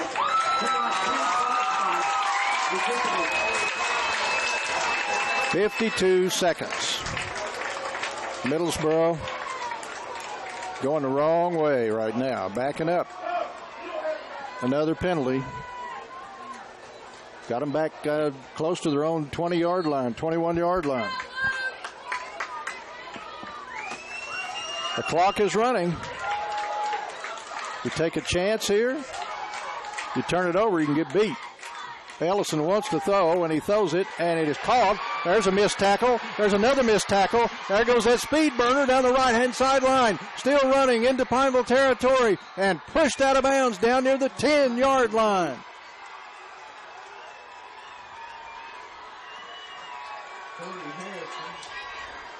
Missed tackle. Hairston on the catch, and man, he turned it on and outran a bunch of folks down into Pineville's end of the field. He's down close to the 10-yard line with 29 seconds to play. He got pushed out of bounds, so that will stop the clock. As each side has one timeout remaining, they're going to say he went out of bounds at about the 13-yard line. Timeout on the field by Pineville. That's their third and final timeout. Pineville will use a timeout, the last one they have in this game. 29 seconds to go, 16-16. Middlesboro threatening late in the 53rd Laurel Bowl. I'd like to thank all of our sponsors again while we have a moment. Let everybody know that Hometown TV appreciates you. Also like to tell all the listeners from 106.3, the big one, thank you for tuning in to the final few minutes of the 53rd Laurel Bowl. We've got 29 seconds left. Middlesboro's marching the ball towards the end zone next to 25E.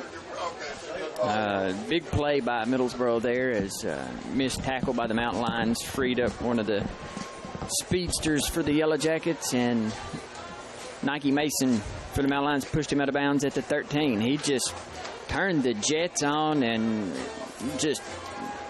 It's like he still had some left in reserve, wasn't it, John? He almost took it home. He almost took it to the house. But Mason did a good job just to shove him in the back, and his momentum carried him out of bounds down about the 13-yard line. You called it just before the snap. You said, could you take a shot, be a big play here? And well, they did, and they came up big. Pineville was giving a little cushion out there, too, and that's something that they've been doing to Middlesboro the whole game, and that time Middlesboro made them pay. Well, let's see what the Yellow Jackets do. They do have one timeout remaining. Football about the 13-yard line in Pineville territory. Ellison hands it off. Here's McWilliams. Here's McWilliams. Dives inside the 5 to about the 1. Clock continues to run. Now they're going to stop it. I think that's a John's Tire Discount first down. 18 seconds left on the clock. We're going to stop to the mountain line. Timeout on the field, called by Middlesboro. That's their third and final timeout of the half. Middlesboro calls their last timeout. Well, they're down around the 2-yard line. That's a big timeout call, because if they run it here and they don't get in, man, they're really going to have to hustle to get another playoff with just 18 seconds remaining on the clock. So it'd be nice to have one more timeout left in reserve, but they can't risk it. So 18 seconds left. Can the Yellow Jackets punch it in and beat Pineville? Pick up Middlesboro's first win of the year. or can Pineville make a stand at their own 3-yard line and try to get this game into overtime where they can try to make it 2 in a row over Middlesboro. And by the way, the first time they would have beaten Middlesboro in the 53 years of the Laurel Bowl. They've never defeated Middlesboro in a Laurel Bowl game. A lot on stake. Oh, yeah, it's a lot up for grabs here. These two teams have really played hard against each other. It's not been very pretty at times, but lack of effort has not been something that you could blame either side for. So here's Middlesboro with 18 seconds on the clock. 1st and goal at the 3. Ellison's got it, rolls right, sees an opening. Here's a flag. He's in the end zone, but hold the phone. It's coming back.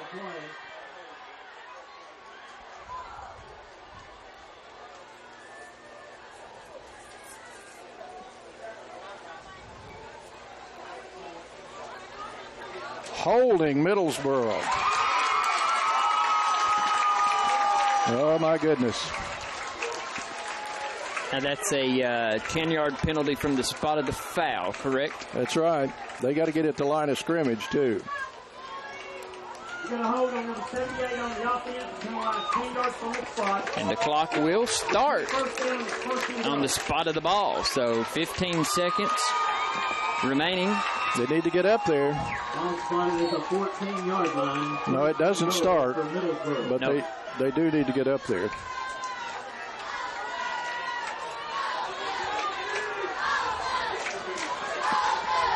Mountain Lions with a little breathing room.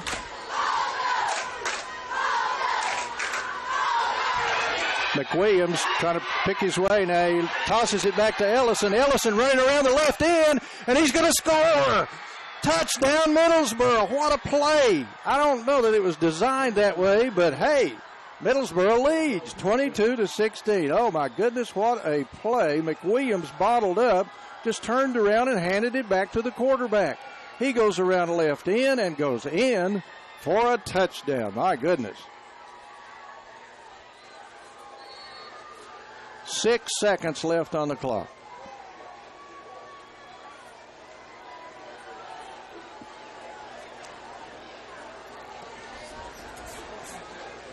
Yellow Jackets going to try for the point after.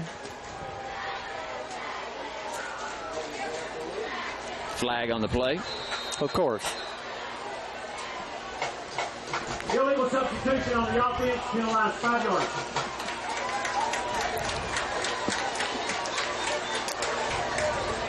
That's the 4th or 5th time that's been called tonight. To be honest with you, I have lost track of what all has been called tonight. So here's an extra point attempt coming up for Middlesboro, who has just taken the lead 22-16 over Pineville here in the Laurel Bowl. 6 seconds left on the clock. Unbelievable. Broken play. The kick, well, that's high and long, and it's good. Middlesboro 23, Pineville 16 with 6 seconds left on the clock. We'll take a quick break, and we'll be back right after this for the final 6 seconds of the 53rd Laurel Bowl. Did you know People's Choice Pharmacy offers you the lowest prices on all prescriptions and as well as all your over-the-counter medications? It's true. And since you'll pay the same copay for your medications no matter where you go, why not experience the friendliness, the professionalism, and the speed of service you only get at People's Choice Pharmacy? See why our customers tell their friends about People's Choice Pharmacy. Open 6 days a week. People's Choice Pharmacy, caring for you and about you. State Representative Rick Nelson taught school for over 29 years, so he knows the value of a good education. He also knows how important modern-day technology is to our students in the classroom. That's why Representative Rick Nelson is proud to have brought the Data Scene program to our area schools. The Data program provides modern computers for the students to use. Thanks to Rick Nelson, our 3 area schools have qualified for almost 2,000 computers. State Representative Rick Nelson. He's full-time and all the time for us. Paid for by Rick. Welcome back as miracles happen. Middlesboro is on top, 23-16 with 6 seconds remaining. Well, Pineville opened their first offensive set with a razzle-dazzle reverse back to the quarterback who threw it downfield. What do you figure they've got here for this kickoff play? 6 seconds on the clock. And they've got to pull a rabbit out of their hat here.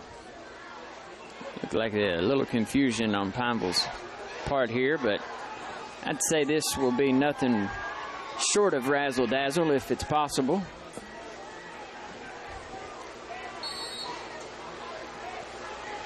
All right, both teams out of timeout. 6 seconds on the clock. Middlesboro set to kick off. They kick it deep. I'm a little surprised by that. Nike Mason feels it at the 15, at the 20, tries to get to the sideline, and he does not, and that's going to do it. Zeros on the clock. Middlesboro celebrates. And the Yellow Jackets have won the 53rd Laurel Bowl over Pineville, 23-16. Well, a tough call, but our Justin Mays State Farm Insurance Player of the Game, Owen McWilliams of Middlesboro, who was the workhorse tonight out of the backfield. And if that play wasn't designed where he was bottled up and turned and handed it back to his quarterback who ran it in for the winning touchdown, that was a pretty smart play by McWilliams. All right, let's take a quick timeout.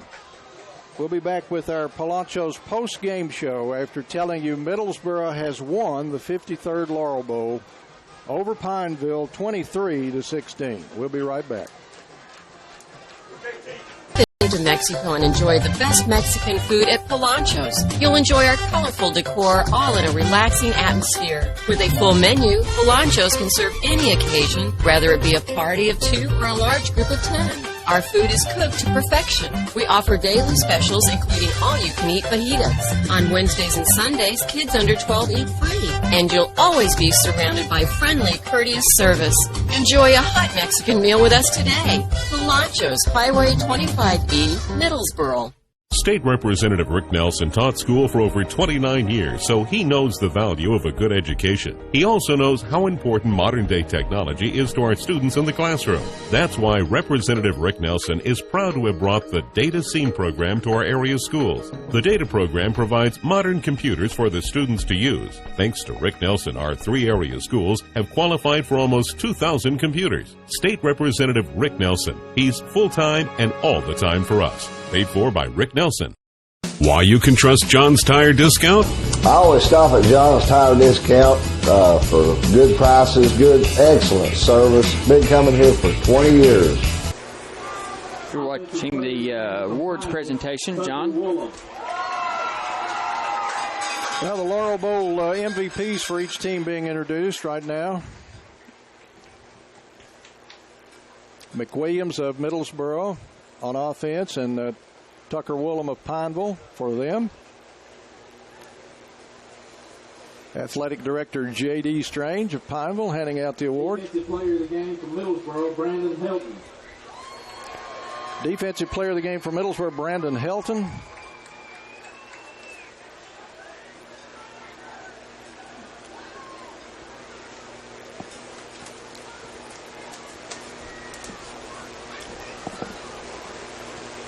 Defensive Player of the Game from Pineville, Dylan Woodard. Dylan Woodward for Pineville, Defensive Player of the Game. And our Player of the Game from Middlesboro is also McWilliams, who was a real workhorse tonight for the Yellow Jackets. And as I said, if that wasn't designed for him to turn and hand it back to his quarterback, he was alert enough to get it back into the hands of Ellison, who ran it in for the winning touchdown as Middlesboro prevails over Pineville in the Laurel Bowl 23-16. The Yellow Jackets received the opening kickoff, had to punt to Pineville. Pineville was penalized back to their 8-yard line, and then after one play, Tucker Woolham trying to throw it from his own end zone under pressure was called for intentional grounding, giving Middlesboro a safety and a 2-0 lead. The Mountain Lions had a free kick. They kicked it to Middlesboro. Actually had to kick it from their 10-yard line because, again, they were penalized. And this time Middlesboro's Anthony Jackson grabbed it and went 65 yards for a touchdown. That made it 8-0. The point after made it Middlesboro 9, Pineville nothing. Yellow Jackets scored one more in the first half. 4:25 to go in the half. Ellison from 19 yards out made it a 16-0 Middlesboro lead after a half of play. Pineville came out a little more inspired in the third quarter. Woolham scoring on a 1-yard sneak on the opening drive of the second half. The 2-point conversion made it 16-8 Middlesboro. And Pineville finally caught up in the fourth quarter with just 2:41 to go as they drove it 55 yards. Woolham scoring on a 10-yard run right up the middle, and the run for two was successful. And we were all tied at 16-16 and looked like we might be headed to overtime. But Middlesboro got it down deep in Pineville territory. They hit a big pass play that got them down to the Mountain Line 2-yard line. They were penalized back to the 14. And then the handoff to McWilliams, who was bottled up as he reversed his field. He turned and gave it back to his quarterback, Ellison. And Ellison ran around left in and covered the 14 yards for a 23-16 lead with just 6 seconds remaining on the clock here at Bill Adams Stadium in Pineville. The extra point on the board made it the final. Middlesboro 23, Pineville 16 as the Yellow Jackets win the 53rd Laurel Bowl over the Mountain Lions. And Pineville, who had won last year, trying to make it 2 in a row, unsuccessful as Middlesboro bounces back with a win this year. The first win of the year for Middlesboro. Pineville now falls to also 1-2 on the season. So it was an interesting game, a heavily penalized game, lots of stuff going on. We saw a little bit of everything here this evening, but it's Middlesboro the winner, final 23-16. That's our Polancho's post-game show, and we appreciate them being our pre- and post-game sponsor. And again, Owen McWilliams of Middlesboro is the Justin Mays State Farm Insurance Player of the Game. This has been the High School Football Game of the Week. Thanks for joining us from Pineville. So long, everybody.